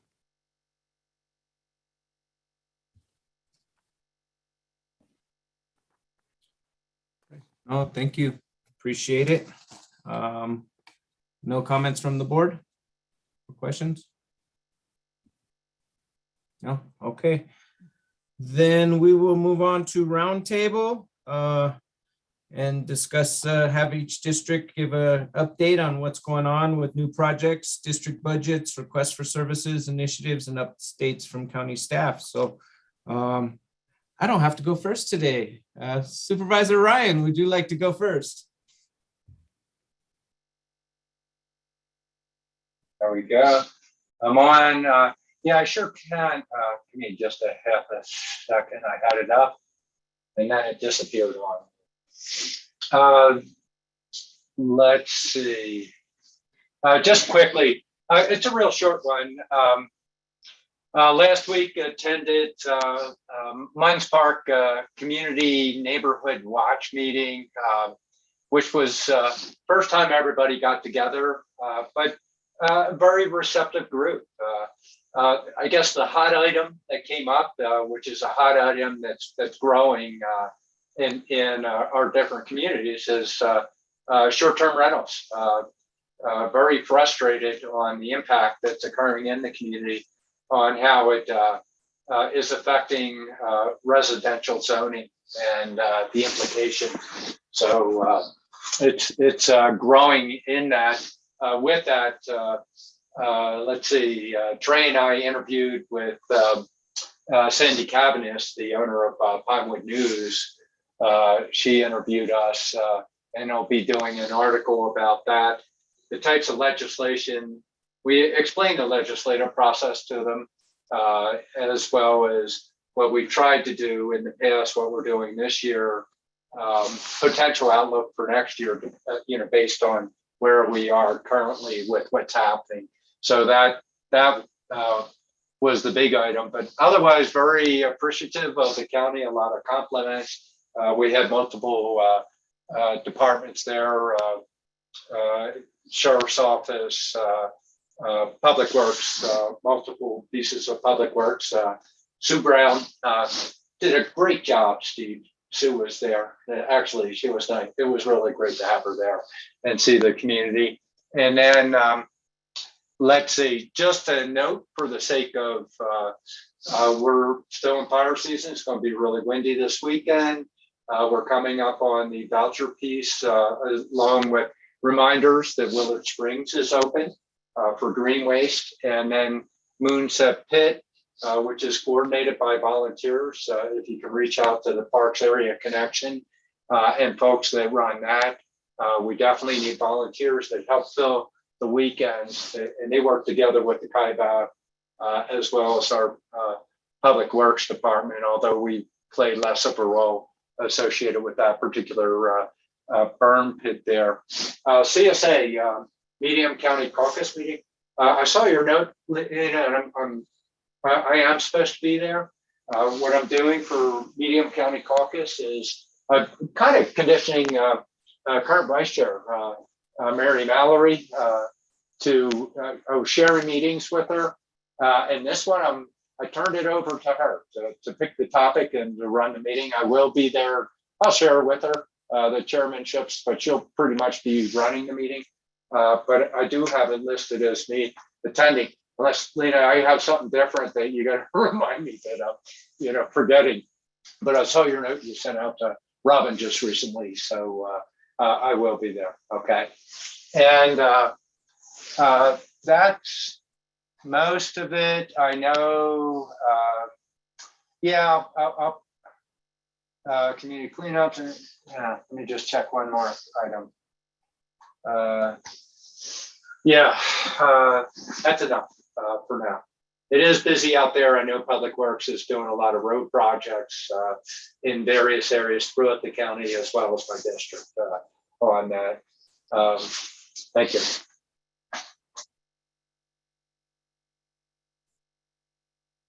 Thank you, Supervisor Ryan. Supervisor Fowler. Yes, thank you. I restarted my regional meetings. So we are now, we had our regional meeting in Marble Canyon, Vermilion Cliffs area, and we're going to set up a committee there to help to organize those meetings. And then we're going to have our Page meeting, which is also a regional meeting, which will, well, it's a Page region. It's not just Page, it's Navajo Nation, Glen Canyon, that whole region will be meeting there. And it's the first of it, more meetings to come. We also have our meeting in Tuba City that is also another regional meeting that we're starting up there. So these are just continuations of meetings that I used to have prior to the pandemic. So I'm picking those back up again. And then we're really looking at the, the first responders network meeting. That's another one that we did not have. We usually have it in April, but we just didn't. It was kind of, things were still closed. So now we're looking at possibly having it sometime in July.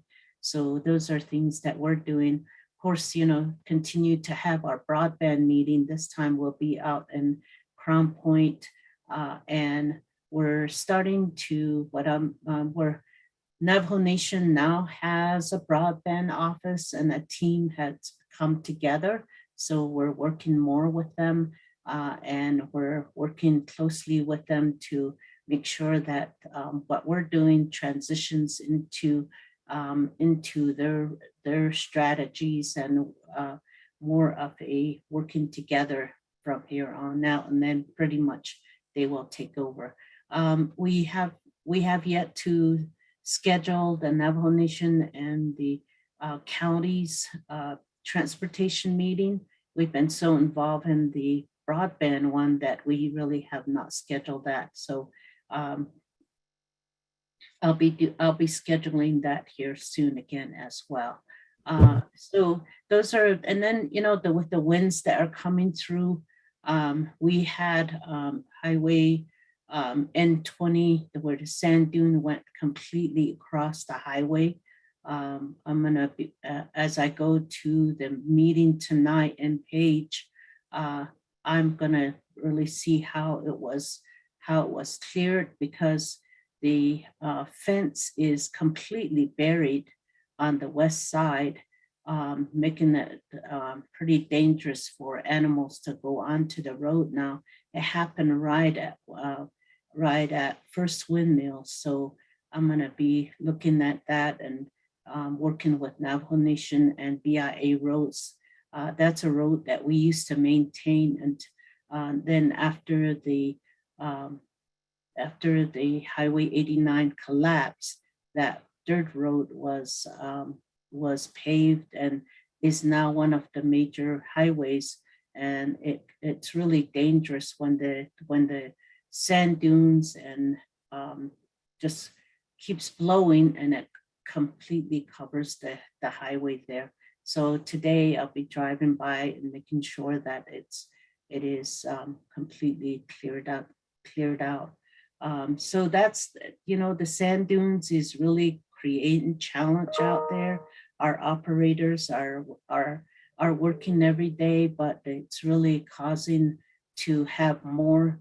I don't know how much more they can do, because they're saying that they cannot, keep grading and digging more into the road.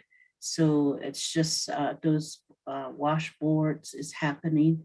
The other one that I want to thank Steve and team working with us on is we're getting, and this, I don't know if the other board members see this, is that we're getting reports and we're helping citizens and with the unemployment. So during the pandemic, there was the unemployment that was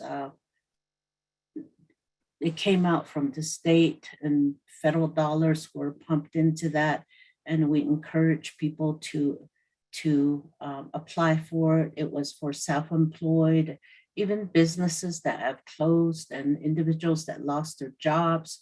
You know, these individuals received unemployment. Now, many of them are getting unemployment letters, very threatening letters, not very nice letters, saying that they have committed a fraud and that they have to pay this money back plus 15%.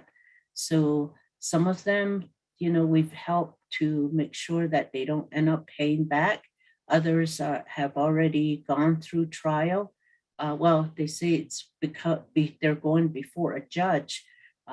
They're even advised to get an attorney, and we're now having to address some of these. So we had a meeting with the state, our state legislators, the state Senate staff, as well as the, as you know, just trying to figure out, okay, what is, and our congressional staff, and O'Halloran and Senator, Congressman O'Halloran, Senator Kelly's staff.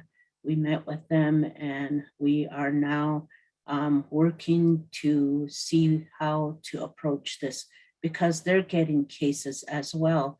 Our office, each of those individuals, all are carrying cases, and we're going to see where these letters are being sent to by zip code, and then try to get education out and saying that, you know, if you receive this letter, you know, contact us, we may be able to help you. And working with also the Department of Economic Development to see if we can make the letter more friendly rather than really threatening and scaring people. So that's what we're working on right now. So I'm not sure when the next meeting is.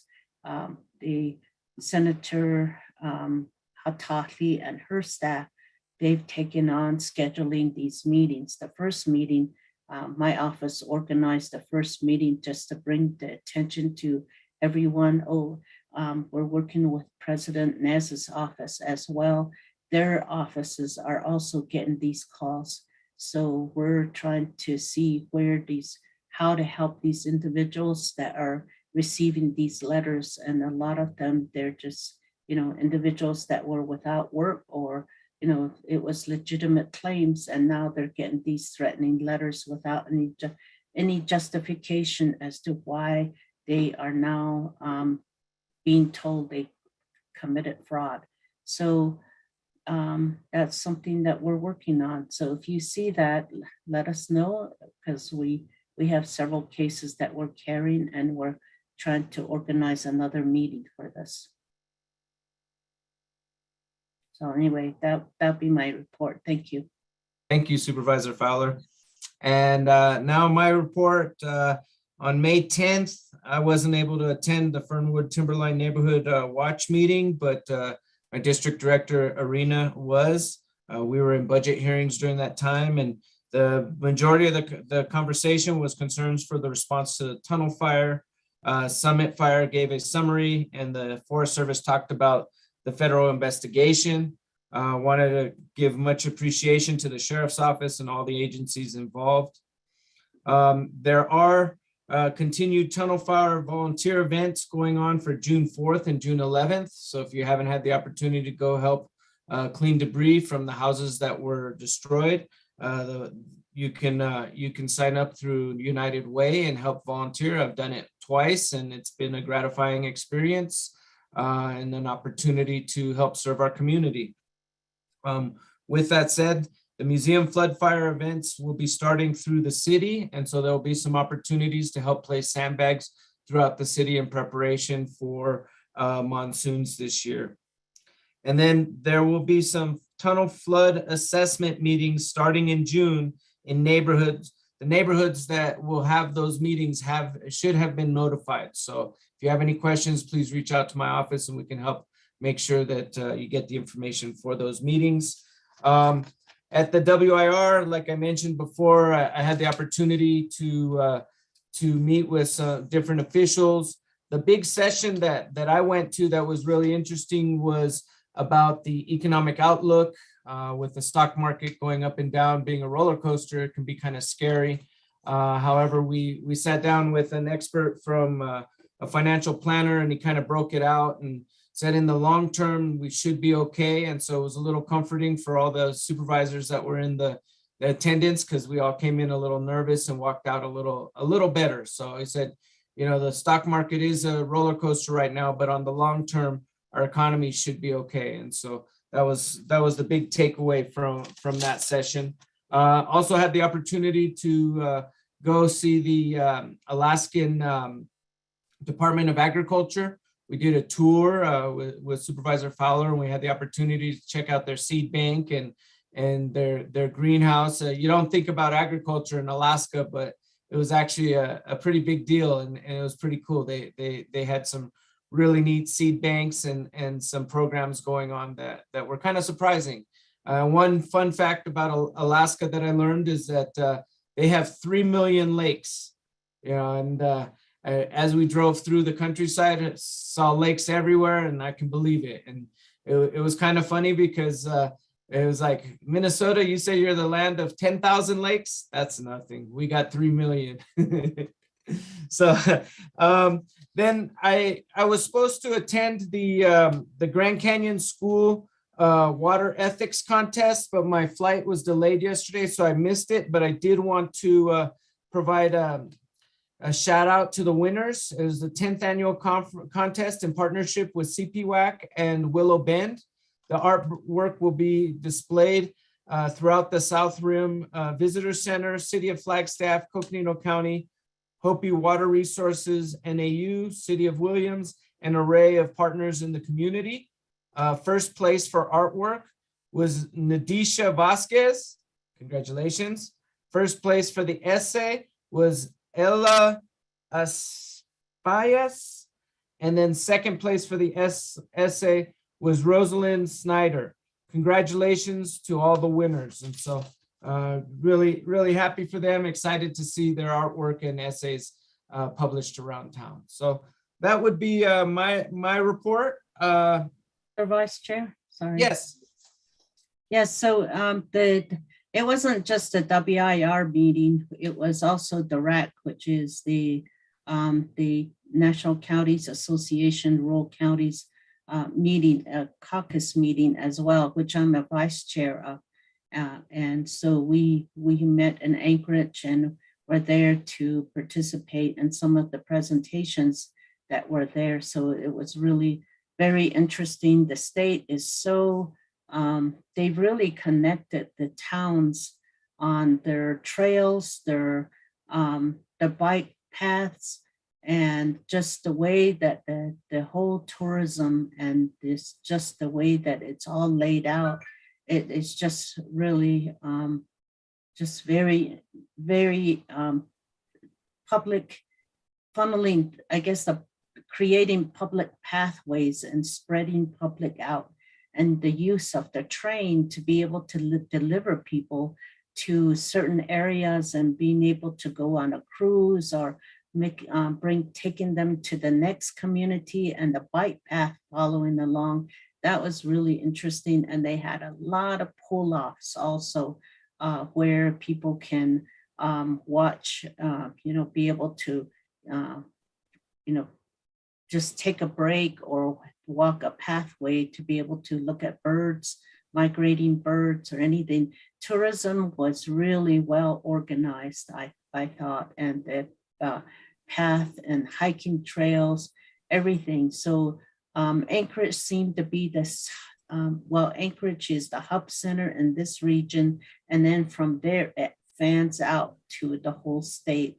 So in the region that we were in, Anchorage, like Flagstaff, is the hub, but from there, it really directed people as to where to go. So when you think about the economic development and tourism and wanting people to stay longer, they sure do a good job of doing that. What I was really surprised with is how they manage the RVers that are coming in, that are going to the state. I was really surprised that RV was a big tourism attraction in that area for just across just where we were.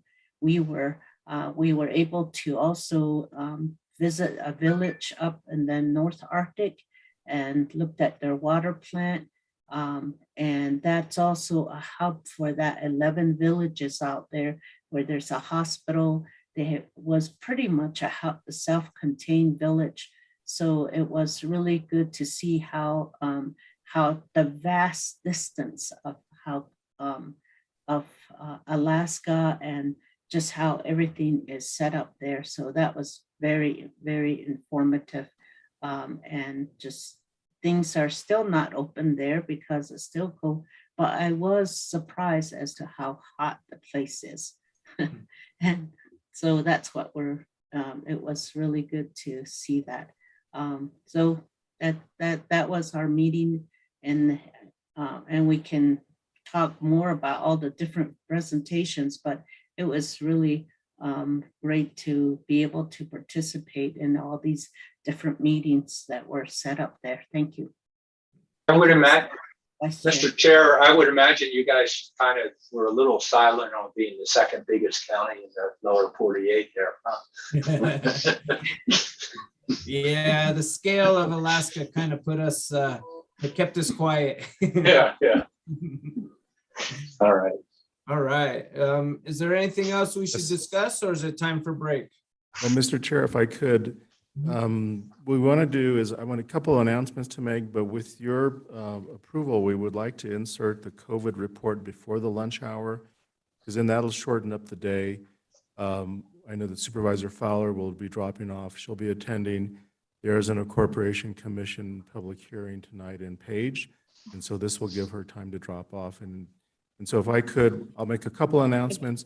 We've got Kim teed up to do the COVID report, and then we can break for lunch. We'll be coming back at 1:15 for a tunnel update, and then after that, we'll be done for the day. Again, the meeting time will be shortened so that Supervisor Fowler can peel off to Page. Thank you, Steve. I forgot to announce that we have Arizona Corporation Commission is holding a town hall tonight in Page. So I'm going to be leaving to participate in that meeting. So thank you. Just meetings on co-impact communities. Just real quick, just from a logistical standpoint, I am here, I am present, but and I will be listening and participating, but I have two 4 and 5. I have a 4 and a 5-year-old that I am taking care of during this time period as well. Okay, so if I get distracted, I am listening. Thanks. Oh, Grandpa.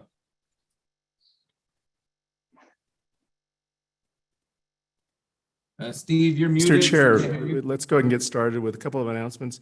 So we have a couple of items to note for newsworthy items. So on Tuesday, 31st, Andy Bertelson will be returning to Coconino County as Deputy County Manager. And so that Tuesday is his first day on the job, so you can call him and catch up with him and remind him all the things he owed us before he went back, did his thing, and now that he's back at the county. So again, we welcome him. Also want to credit to Brian Harris, Community Relations and Special Events Manager. He has hit the ground running with tabling events. He covered the Veteran Stand Down this on Friday, and then on Saturday, he was out at Mormon Lake for the Safety Day with Supervisor Big A's staff. And so what he's in the process of working with each of you to identify all of the events within each of your districts that have the opportunity for the county to be there in presence for tabling. And he has county-wide knowledge and background. So county-wide meaning every corner of this county, Navajo Nation, Hopi included, he's very familiar with, and so he will be working with each of your offices to make sure that the county is adequately represented county-wide. And then finally, I want to make note that you received yesterday from Tim Carter email regarding stage 2 restrictions that will begin on Thursday, May 26th at 8 a.m. All of the national forests in the area will be adopting stage 2, as well as the State Department of Fire and Forestry Management, and then cities, Flagstaff, Sedona, Coconino County will join in on that as well. We make that transition to stage 2 fire restrictions. A couple of highlights: National Weather Service expects a very dry week, rising temperatures and winds, very low relative humidity, results in critical or near critical fire weather this weekend into the Memorial Day weekend. Coconino National Forest reported since stage 1 restrictions went into place a couple weeks ago, 48 illegal campfires, 15 this past weekend. And so we're all disappointed in this level of unfortunate disregard of restrictions. Coconino County Sheriff's Department reports zero tolerance position on illegal fires. They've estimated providing or giving 12 citations that have been issued since stage 1 restrictions went into place. So very quickly, going from stage 1 to stage 2, of course, campfires completely out, period. There is some, under stage 1, you could use for grilling a device that's liquid petroleum or LPG that had an on-off switch. That in stage 1, you could utilize it in developed camp areas. In stage 2, such devices can only be used in an area that is barren or cleared of all overhead and surrounding flammable material within 3 feet of the device. So again, making sure that if you are going to be using something that has an on-off switch, that you have absolute confidence that there is no vegetation nearby. Also in stage 2, there are mechanical and industrial prohibitions. One is no chainsaw use between 9 a.m. and 8 p.m. So again, this is for individuals. There are some exemptions when you get into larger industrial operations, and that kicks in a whole another level of safety and precautions and restrictions. But again, that's happening. After stage 2, we go to stage 3, and that's closure. That is not, I'm sure it's being discussed, but at this point in time, stage 2 will go into effect on Thursday.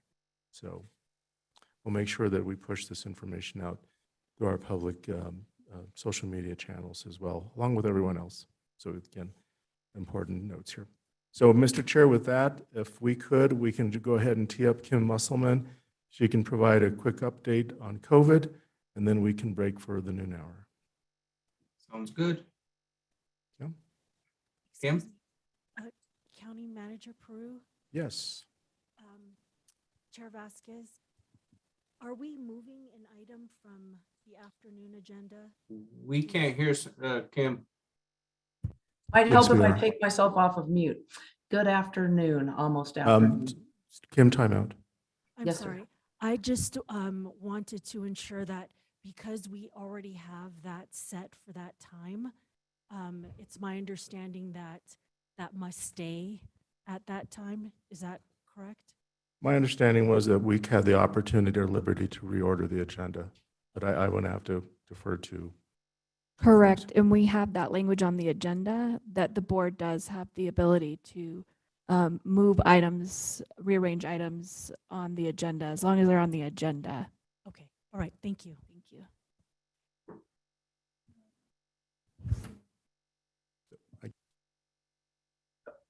Okay. Are you good for Yes me and to go? no as Deputy County Attorney Yvonne Vivu. making sure that we were had clarity on our agenda posting, and so we've resolved that question. So, Mr. Chair, Kim, you can proceed. All right, All right, this thank is item you. 41. All right, can you all hear me now? Sorry, I don't think I was off of mute before, I apologize.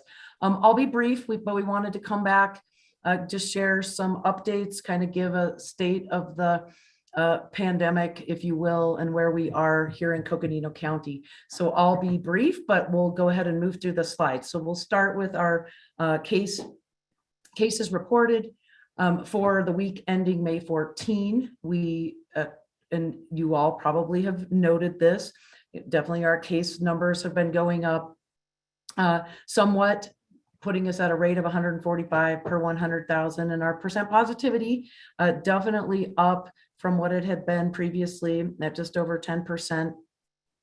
Part of that is due to availability of obviously home testing and other things. And then those that are still going to get PCRs are typically ones who are likely positive or symptomatic. And so there is that increase there. Our COVID-like illness has gone up a little bit, but not substantially. So next slide, please.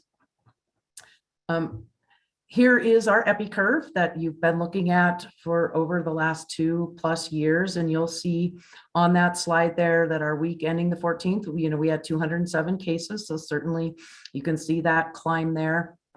And I'm going to speak to in just a little bit kind of the status of the country, and also some brief conversation that I had with Dr. Dave Engelthaler over at TGen, just to kind of give some framework around where we're at with Omicron and those variants associated. Next slide, please. Just quick highlights with respect to our vaccination rates. Again, we continue to provide vaccinations, both first, second, and booster doses.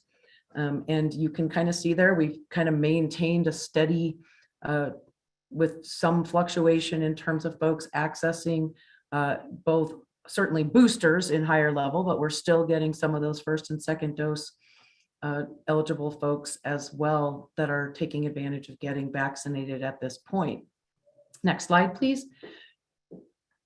With respect to the boosters, just to bring everyone up to date, basically now anyone who has been eligible for a vaccination, so 5 and older, are now also eligible for booster doses after either the 4 or 5 months of having had the first and second dose. So the most recent release last week was Pfizer being authorized the booster vaccine for children ages 5 to 11, as long as they've received their first and second doses at least 5 months ago. So encourage everyone who is eligible for a booster dose to get those boosters.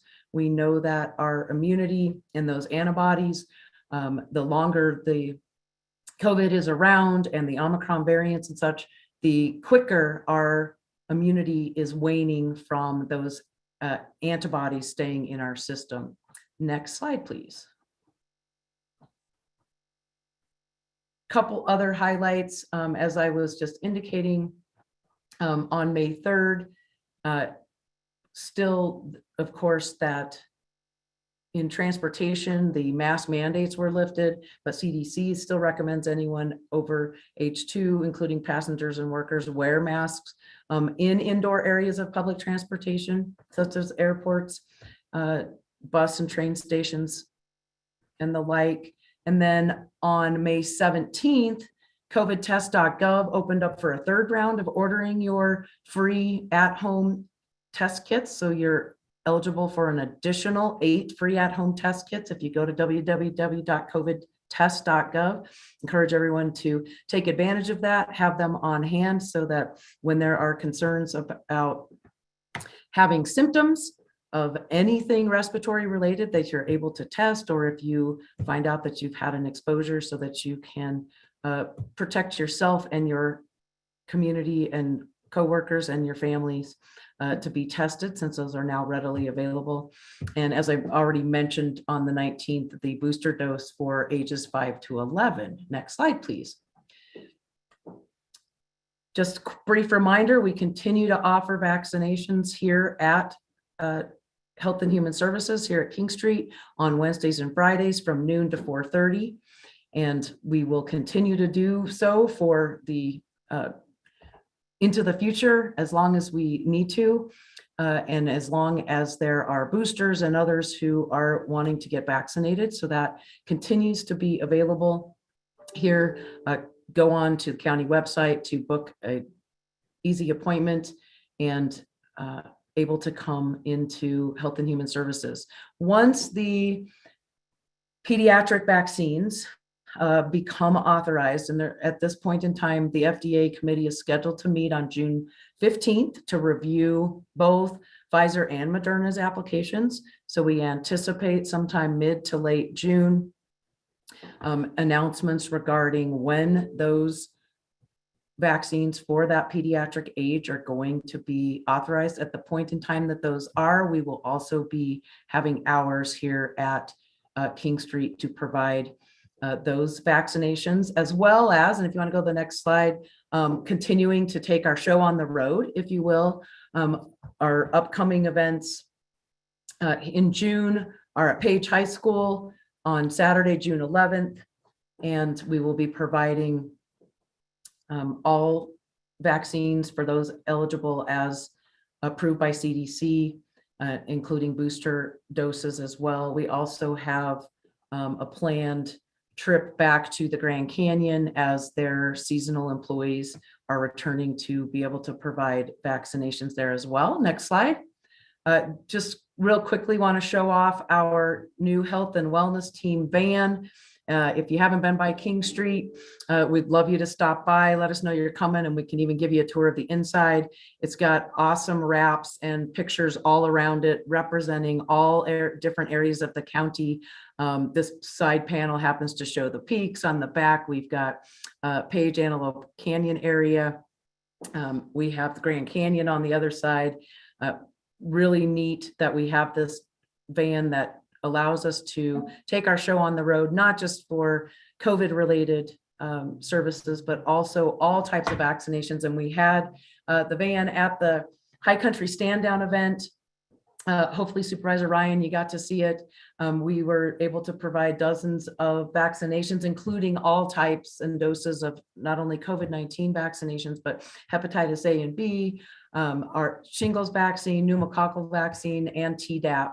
And had that on site, and we are excited to get it out and around the county. And just quick updates regarding testing. I think this is important. And next slide, please. The NAU testing location, as you're all aware, closed down a little over a week and a half ago. On Monday, the testing site opened as a drive-through at Coconino Community College. So there are still, through the same exact process, you can access the Azure ASU testing site to schedule appointments by going to our website, but those are being now provided at Coconino Community College Monday through Friday from 9 a.m. to 3 p.m. as a drive-through. They are still offering testing at Blackstaff Medical Center Monday through Friday from 8 to 4, the group that is doing that. As I mentioned, ordering the at-home test free test kits from the federal government. And then we continue to distribute self-testing kits to all of our partners, schools, preschools, daycares, all of those places. We've distributed over 22,000 of those testing kits. And I'm also happy to announce we are in final stages of putting together a contract with PMG, Premier Medical Group, to be able to go provide some testing at some of our outlying areas around the county, including Page, so that we can get some testing 1 or 2 days a week on a regular type of schedule around to some of our other communities. So we're getting those final pieces together to be bringing that forward as we have some funding from one of our CDC testing grants that we're working to have testing available in some of our other outlying areas as well. And next slide, please. As I had mentioned, had a brief conversation with Dr. Dave Engelthaler, and just asking him to keep an eye on his crystal ball related to COVID. And really what he indicated and what we're seeing is, certainly cases in the United States have been trending upward and most recently driven by the Northeast. Yeah, I'm sure you all have seen a lot of that media attention, and those increases are moving east. Arizona is rising now, but at a slower pace than was seen in the Northeast. Our hospitalizations remain low, which is a very good thing. A lot of this is because, again, of utilizing vaccinations and our immunity levels and ensuring that we're taking advantage and ultimately protecting our most vulnerable. Certainly the new Omicron sublineages seem to spread incrementally faster than the original Omicron. So really, it is not uncommon for folks to get more than one case of Omicron or an Omicron sublineage exposure or possible illness. But the good news is that, again, especially with vaccinations, and if you are current and up to date, that those symptoms are typically much milder and are not resulting in severe illness and hospitalization. The hospitalizations, as I said, remain low. We have seen a slight increase, very slight increase in 60 and older age group. So again, just that reminder, especially for those who are 75 and older or are have immunocompromised or are immunocompromised, to consider wearing N95 masks in indoor public spaces for safety and protection if you are someone who is high risk. Ultimately, from this, really, the takeaways are that our continued low-level transmission in Arizona will likely not result in any significant increases in serious cases. And given that we can't, as I was stating before, that we can't maintain our neutralizing antibodies for very long, recommending those high-risk age groups stay immunized, protect yourselves while indoors in public settings. And we're hopeful that if we continue to only see Omicron sublineages going into fall and winter, we could be in pretty good shape, understanding that just like Omicron, we don't know where it came from. A new lineage could change the nature of the virus, and we'll keep you posted as we learn about that. And lastly, would be remiss if I didn't state, as I try to always, that the importance of staying home when you're sick. If you have symptoms of any kind of illness, that you are not going out into public, that you are not bringing it into the workplace. If you have to go out for any reason and you have any kind of symptoms, you should absolutely be masking. But otherwise, stay home until your symptoms subside so that we can ensure that we're not transmitting the virus and illnesses among our community. And the last thing I had on my slideshow, and I just a couple of highlights with respect to the health disparities grant that we have, and really the focus on reducing those COVID-19 disparities among our high-risk populations. And just by way of quick highlights, more than 1,800 individuals have been served by things, whether it's phone and data cards, bus passes, gas vouchers, utilization of resource navigators to get them to multiple other services, food boxes, hot meals, shelter services, all of those really important things to work together with our partners to make sure that we are addressing health equity issues and all of our social determinants of health, in particular as they relate to COVID-19 and health disparities. So with that, that's really all I have. If you have any questions, otherwise I know I'm the only thing standing in way of lunch. Thank you for that presentation. Really appreciate it. And I'm glad to hear that the numbers are going down and that the coverage is going up in terms of vaccination rates. I do have to say that this was the first time that I flew where masks were optional and the majority of folks didn't have masks on. I wore a mask in the plane just because it felt really confined and kind of awkward, but it did surprise me at how few people were masking up, especially in big high transit places like an airport. Yeah. Again, we just want to encourage everyone, mask to your comfort, do things for your own health and safety and for those of your loved ones and family and friends as well as needed to make sure that you're protecting yourselves and others and staying home when you're sick. Yes. And now with virtual, the ability to do virtual meetings, that's not as a bad issue as it previously. Exactly. Are there any other comments? Supervisor Ryan, Supervisor Fowler? Just quickly, just a note, staying on the mask theme, I am going to be going on an international trip mid-June. So I will be isolating myself. So I'll be from prior to that trip. So I'll be Zooming most of my meetings on that. The other piece, real quickly, is have to say that the van, Paul Babbitt talked for decade, at least a decade of getting them. We used to call it the Babbitt Mobile because every single budget meeting he would bring up the Babbitt Mobile, the idea of having one that would travel. So if you ever see Paul, you get me out there, just kind of let him know that it's out there. So Absolutely. Might have to swing it by. that's right. Yeah, but really good report, and just encouragement as noted by everybody. Encourage people to get the vaccines and be wise when you're you could potentially transmit. So think wisely. Thank you. Thank you. Supervisor Yeah, Fowler? thanks for your report and continuing to look out for it for us and our community. So thank you so much. Thank you. Yes, thank you. And I think with Mr. that, we're Chair? good for lunch. We're good, and we'll come back at 1:15, and then we'll have a Thank you. report on tunnel, 1:15. Thank you. and then we'll be finished up for the day. Great. Thank you, everyone. See you at 1:15.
Supervisor Fowler, we just need you to accept your promotion to panelist.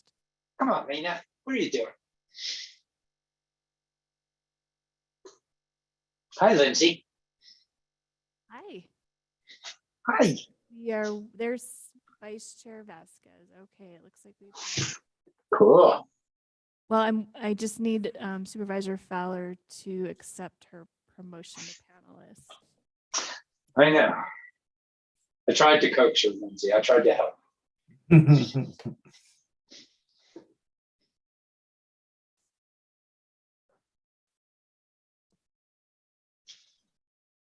It is beautiful out.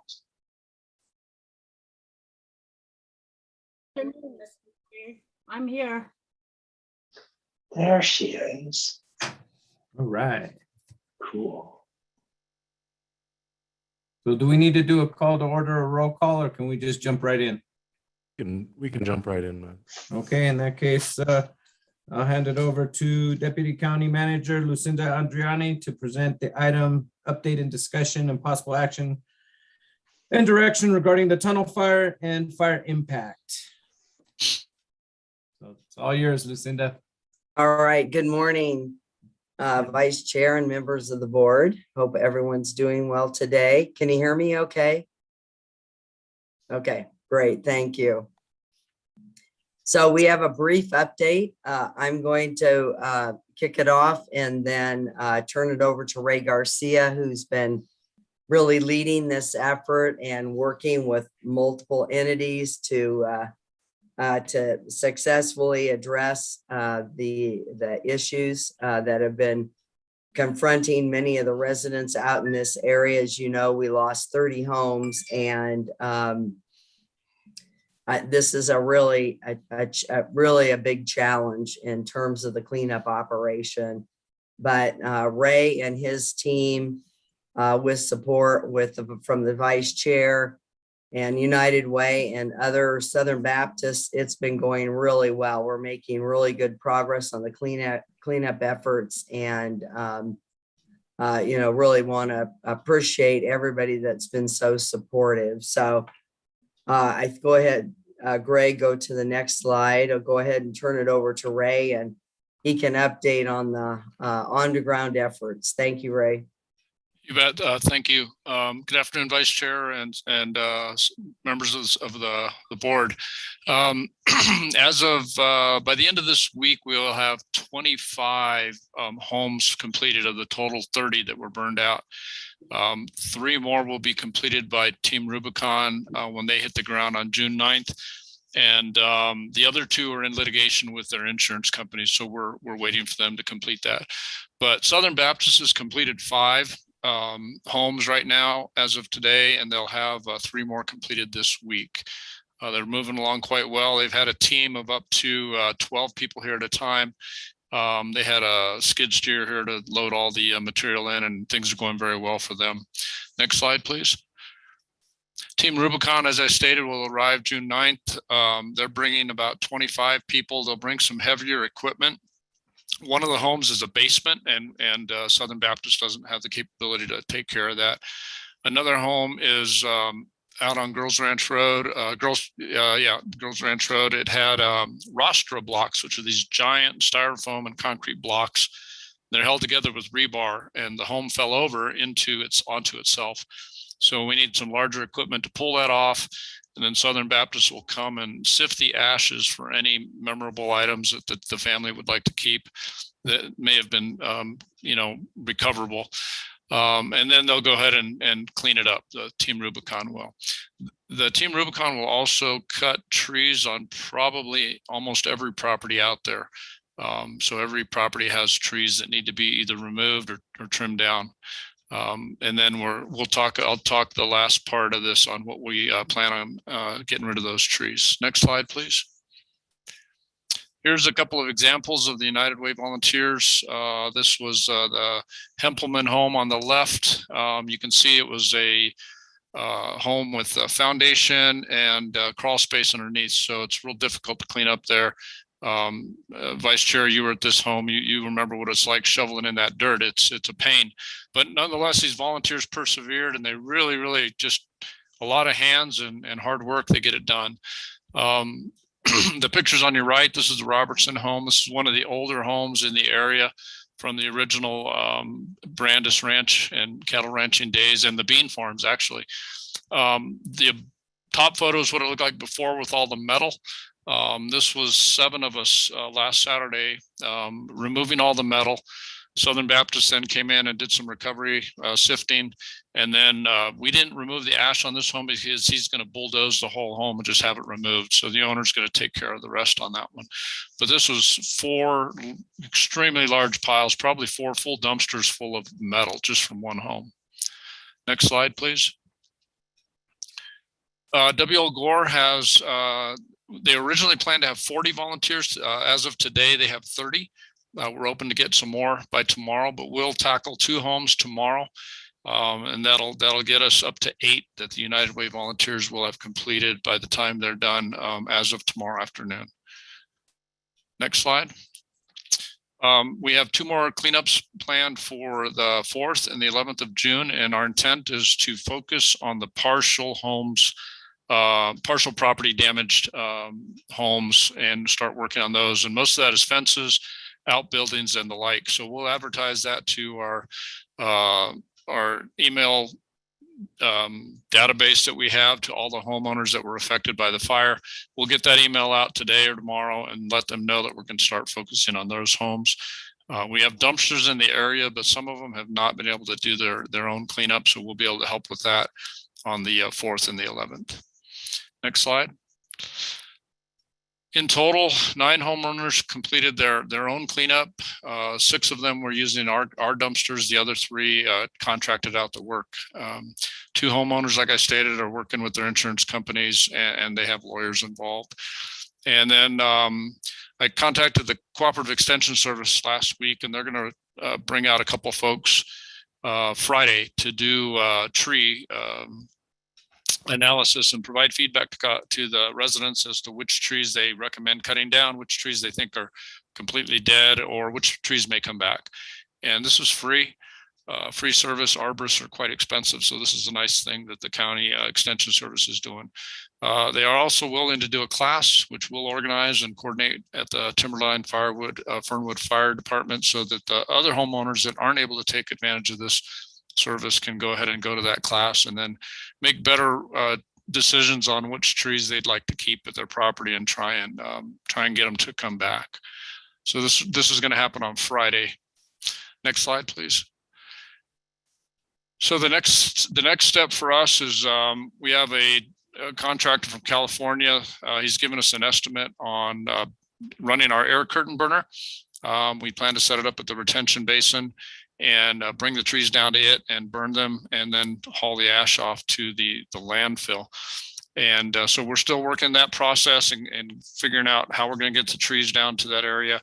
It's a work in process, but nonetheless, we should be able to get that accomplished and help the homeowners at least get rid of some of this fire material, which is just helping mitigating fire in the future if we get rid of that material.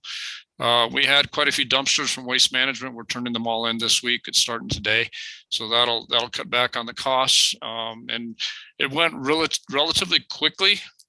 So just a lot of coordination and legwork has paid off. I think this could have lingered for quite a while, but by the end of this week, we should have, like I said, 25 homes done, and Team Rubicon will finish the other 3 when they hit the ground. Pending any questions, that's all I have. Great, thank you, Ray. And just a few notes relative to that. Ray's worked really closely with one of the local metal recyclers, which has really helped out a lot. There was a lot of metal buildings and roofs and other things, and being able to have a third party dispose of that really reduced our cost and really assisted the residents, because that would have been a major cleanup effort.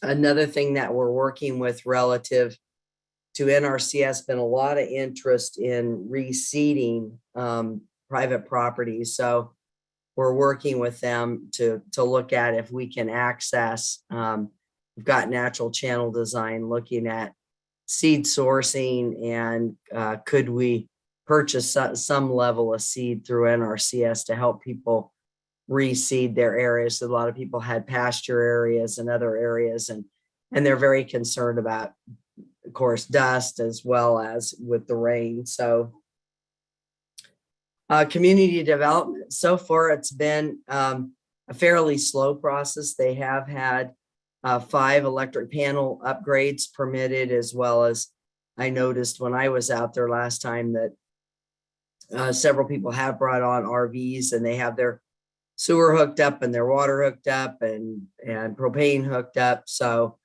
people are beginning to move back onto the properties, and they've been very appreciative.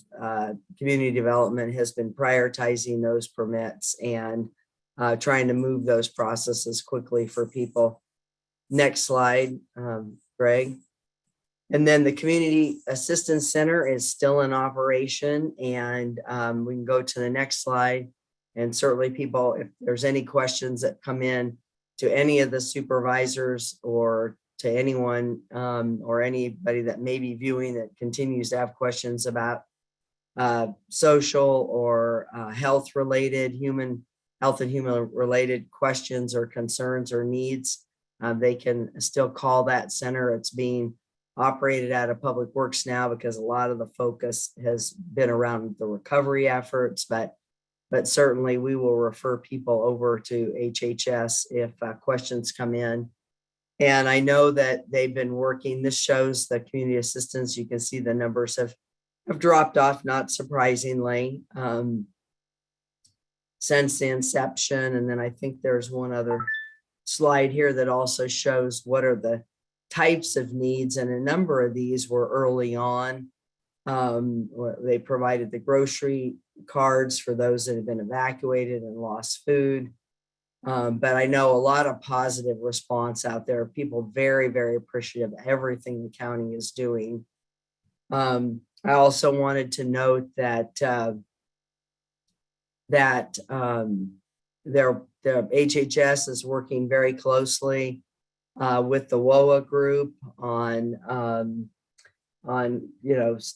rapid response efforts, both for small businesses as well as other activities in terms of assisting people, as well as working with our own career services and with Home Depot. They've been really pretty generous in providing materials and equipment and so forth in support of people's recovery. So we want to extend a thank you to all those partners.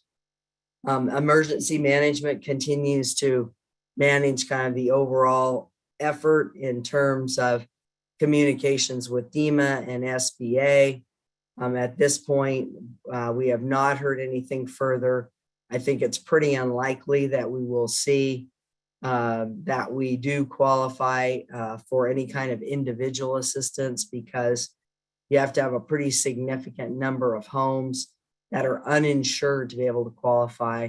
We have 3 homes that are uninsured, but been working very closely with those property owners to really support them through this effort. So next slide.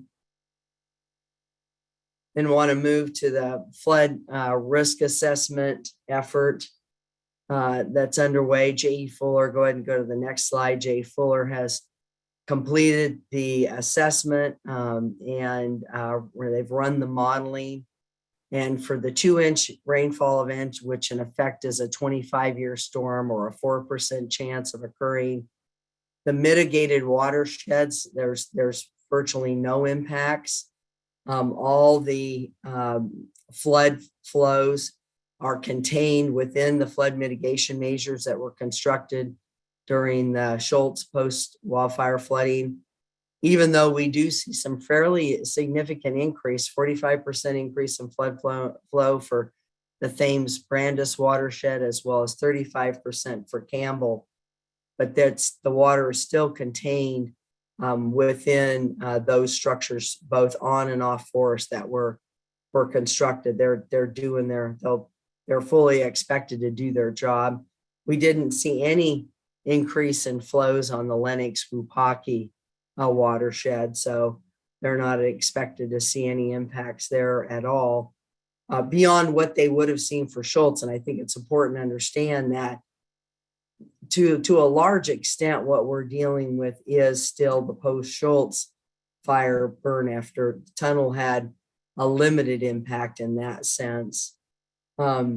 We remain concerned about the unmitigated watersheds, both Copeland and Peaceful, and that's the Copeland and North Copeland areas, as well as the area just south of Brandis. There's a flow through that area as well. And Civil Tech Engineering is coming in. They're doing some evaluation now, and then they're going to be doing individual home assessments starting next week. They're going to be out on the ground identifying if there's a flood threat or not, and if so, to what degree do they need mitigation. And we're going to look at that both, and then go to the next slide. Jay Fuller also evaluated the 100-year storm, and they also evaluated the 3-inch rainfall event. As you know, we did both 2-inch and 3-inch for the museum flood area. And in fact, last year, I think we ended up with 3 or 4 3-inch events in this county last year, at least 3, may have been 4. I know there were 2 over in the Williams area as well. So that's a much larger storm. Of course, chance of occurring is much less. But we do see some impacts both in the mitigated watersheds, although the mitigation captures the vast majority of those impacts, and then much more significant impacts at the larger storm in those unmitigated watersheds. So they're going to be looking at that when they go out and do the individual mitigation. A number of the homes in that area retain their barrier. They still have barrier. There's a lot more barrier out there than I had even remembered being out there as I've driven through. So they'll look at that, determine if that's adequate. And if it isn't adequate, then we're going to do a very targeted sandbagging effort, likely delivering bags out to an area where people can come get those sandbags and place those sandbags if it's necessary. And we will, we're working right now. It does look like we're going to be able to potentially bring in a couple of crews, a couple of the Conservation Corps crews. We'd been told that it was unlikely we'd be able to secure those this year. But given the forest restrictions and in other states, forest closures, a number of those crews are being redeployed. So we've got our fingers crossed, hopeful we're going to be able to bring a few of those in to assist. And again, last week NRCS was here and they conducted their damage assessment. So we're looking, I have not yet followed up with them, but if we do need to do some emergency mitigation measures, we do look to work with them on hopefully securing some level of funding for that effort. We're also working, bringing in a contractor to clean all the channels out in the area, make sure they're free of sediment and debris. A lot of them get filled with, frankly, tumbleweeds and other, vegetation that blows in over the year. And so we're working with them to get everything cleaned up and make sure everything's ready to fully perform. And again, as I mentioned, looking at reseeding. Next slide, Greg.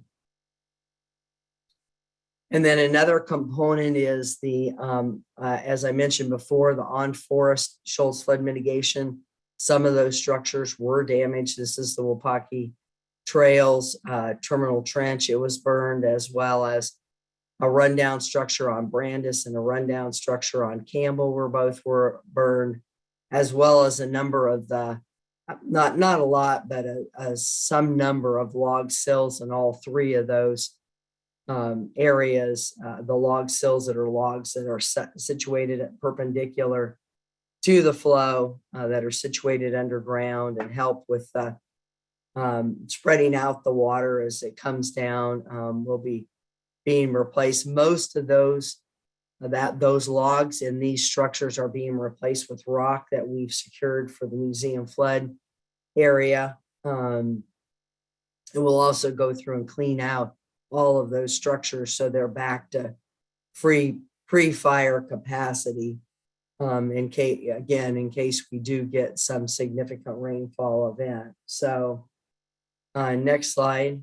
Here are the financials to date in terms of the response, and response really is focused mostly on the fire itself and some of the other activities.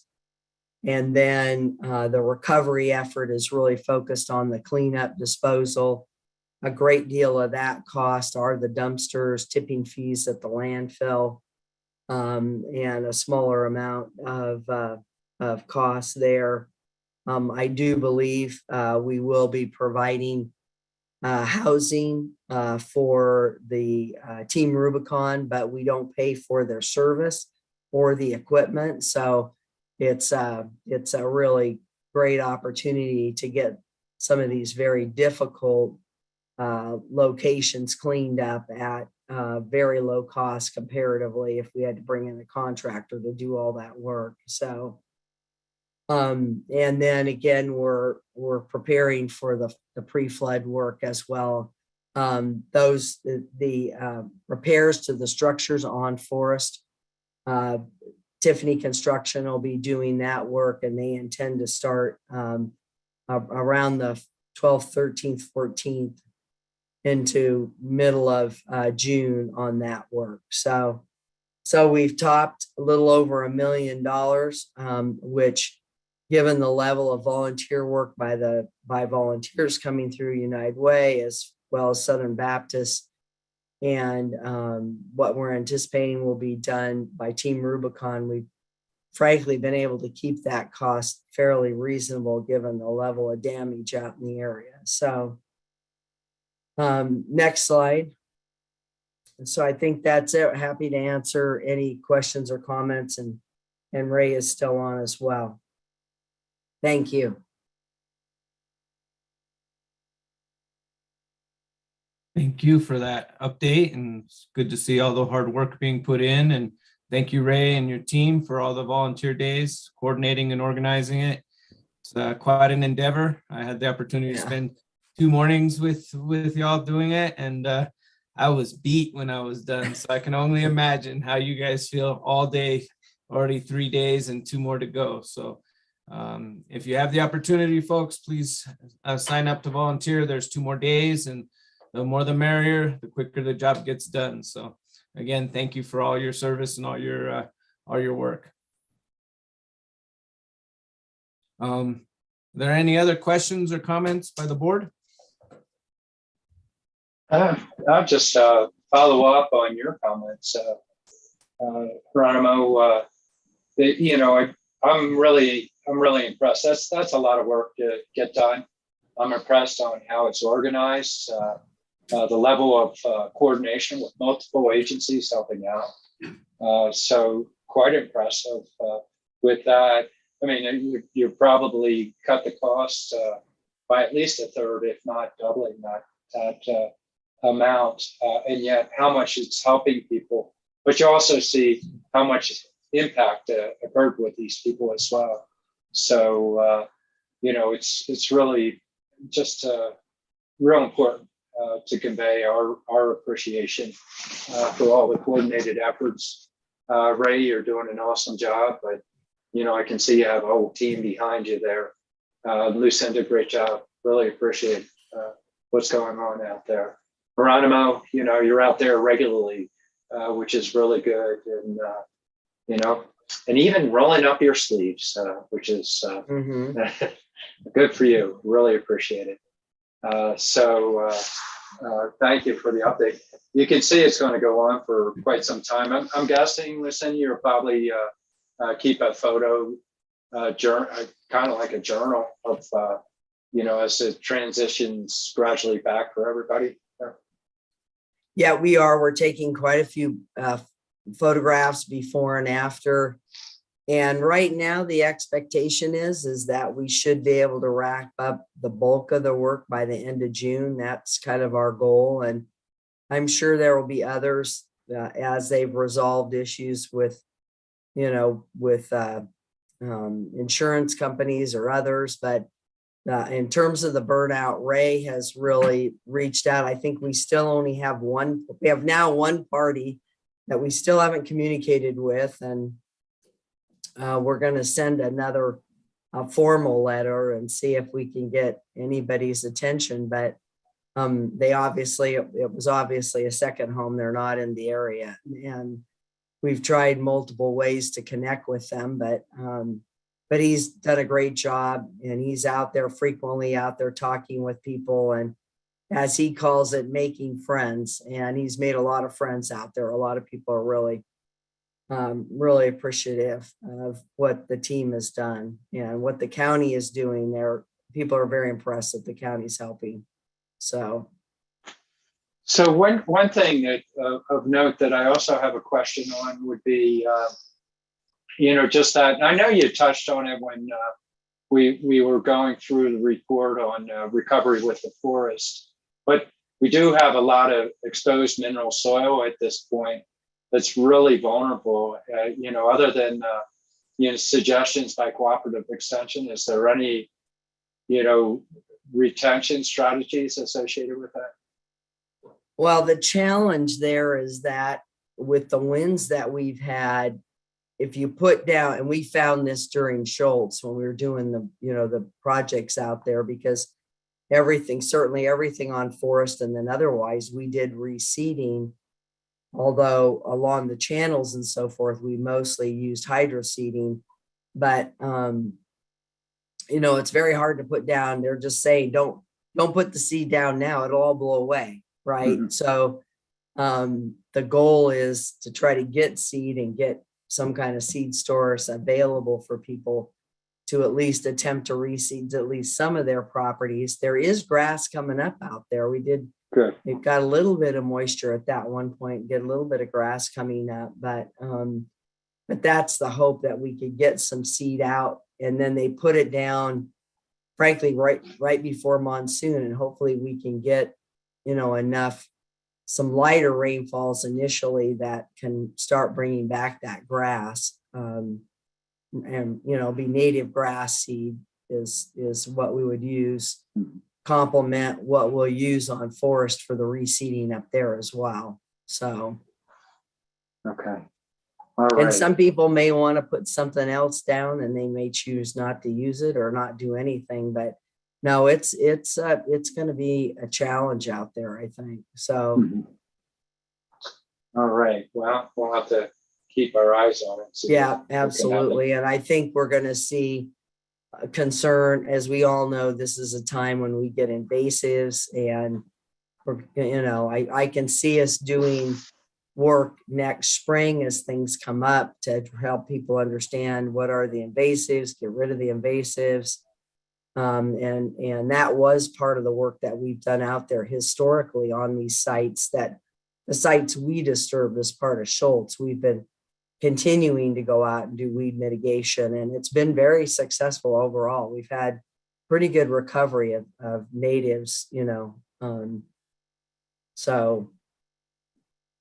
All right, well, I'll keep it at that, but really appreciate everything everybody's doing. Thank you. Thank Mr. you. Chair. Thank you, Supervisor Fowler.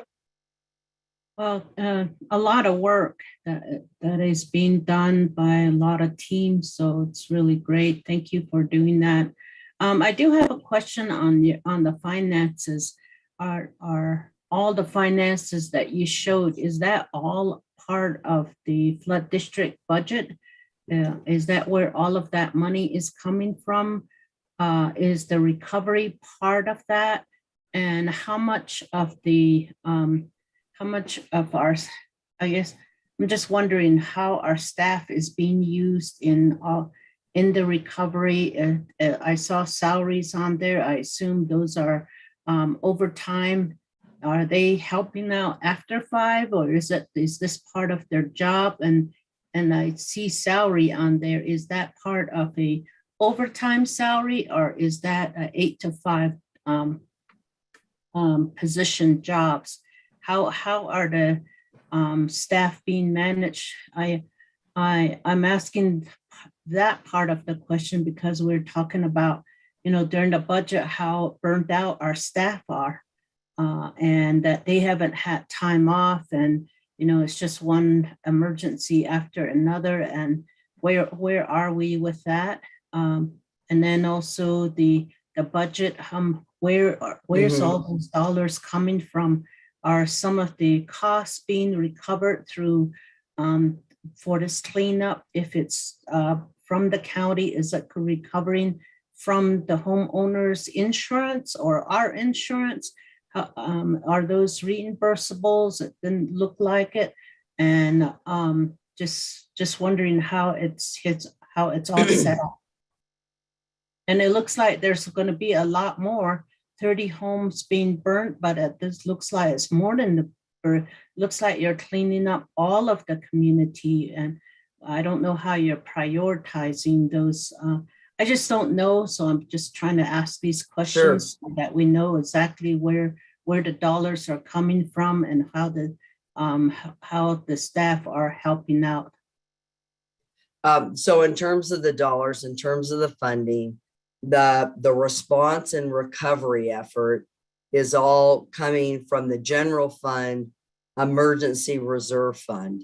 And so those efforts, so managing the EOC, all of those initial efforts, the response, the evacuation effort, all of that labor time, from the sheriff's office, public works, health and human services, for the CAC, and now the recovery process with Ray and his team, that's all coming out of that, out of the emergency reserve.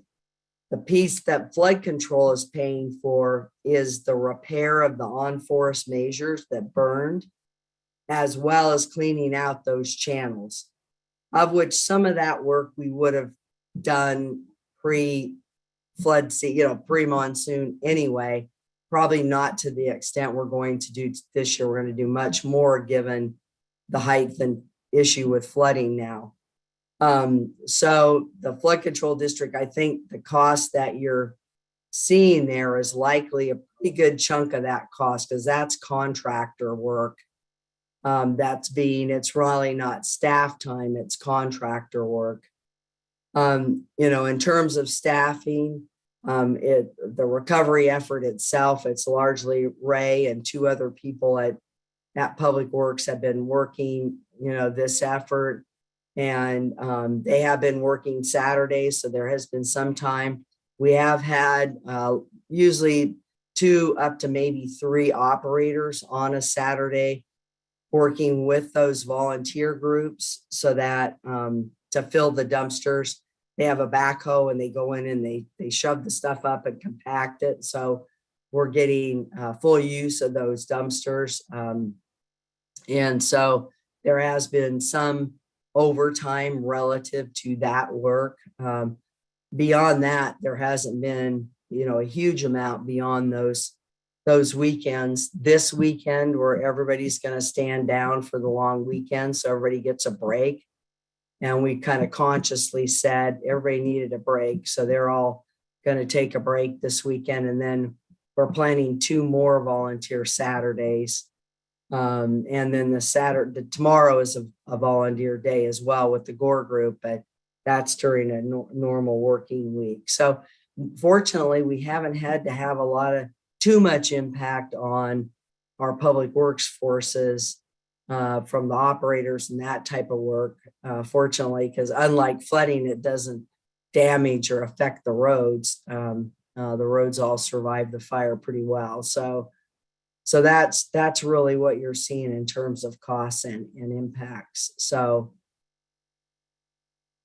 and in terms of reimbursement, we're going to submit everything into DEMA, and we will see what's going to be reimbursable. I think it all falls under the declaration. And I think we will get some level of reimbursement for the dumpsters and some of the cleanup work. And other pieces, we won't get any reimbursement, but that's why the work with Southern Baptist and with Team Rubicon and the volunteers through United Way is so valuable, because people can be supported. And yes, we prioritize those that had a total loss of the home. And the others, and some of those people have done their own. But what I understand is that for demolition and cleanup of your home, it's limited to somewhere between $20,000 and $28,000. So doesn't cover much cost. I mean, that, everyone out there is going to experience a direct cost beyond what their insurance is going to cover. There's no question. There's going to be a fairly significant impact to people financially. So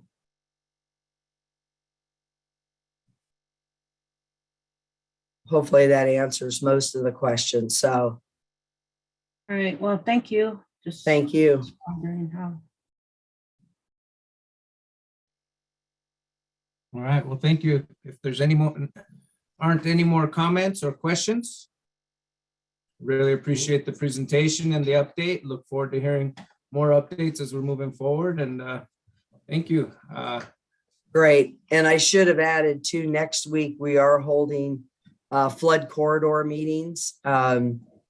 Next week, there'll be one on Wednesday and then two the following week, to go over the maps with everyone so they can see what the flood risk is. And we should have a fair amount of the individual assessments done by the time we do the meetings. And certainly that'll give us an opportunity to talk through some of that with people if we don't, see them on site. So that'll give us an opportunity as well. And we're doing it by corridor. So, all right. Well, thank you very much. Thank you. And I look forward to being at those meetings. Great. Thank you. Already. Thank you. Great. County manager, is there anything else we need to cover, or? No, Mr. Chair, that is the final item on the agenda for today. We will have a special meeting on Friday at 9 a.m. to canvass the results of the CCC election. It'll be a short meeting, but that's the next meeting of the Board of Supervisors. Okay. Well, thank you. Well, in that case, there's nothing else we need to discuss. Everybody have a great afternoon, and meeting adjourned. Thank you, everyone. Thank you. Thank you. Good job, Geronimo. Good job. Thank you. My first meeting chairing, so I survived. You did great. Fantastic. Everybody did. Well Thank done, you. Vice Chair. All right. Thank you. Have a great day, everyone.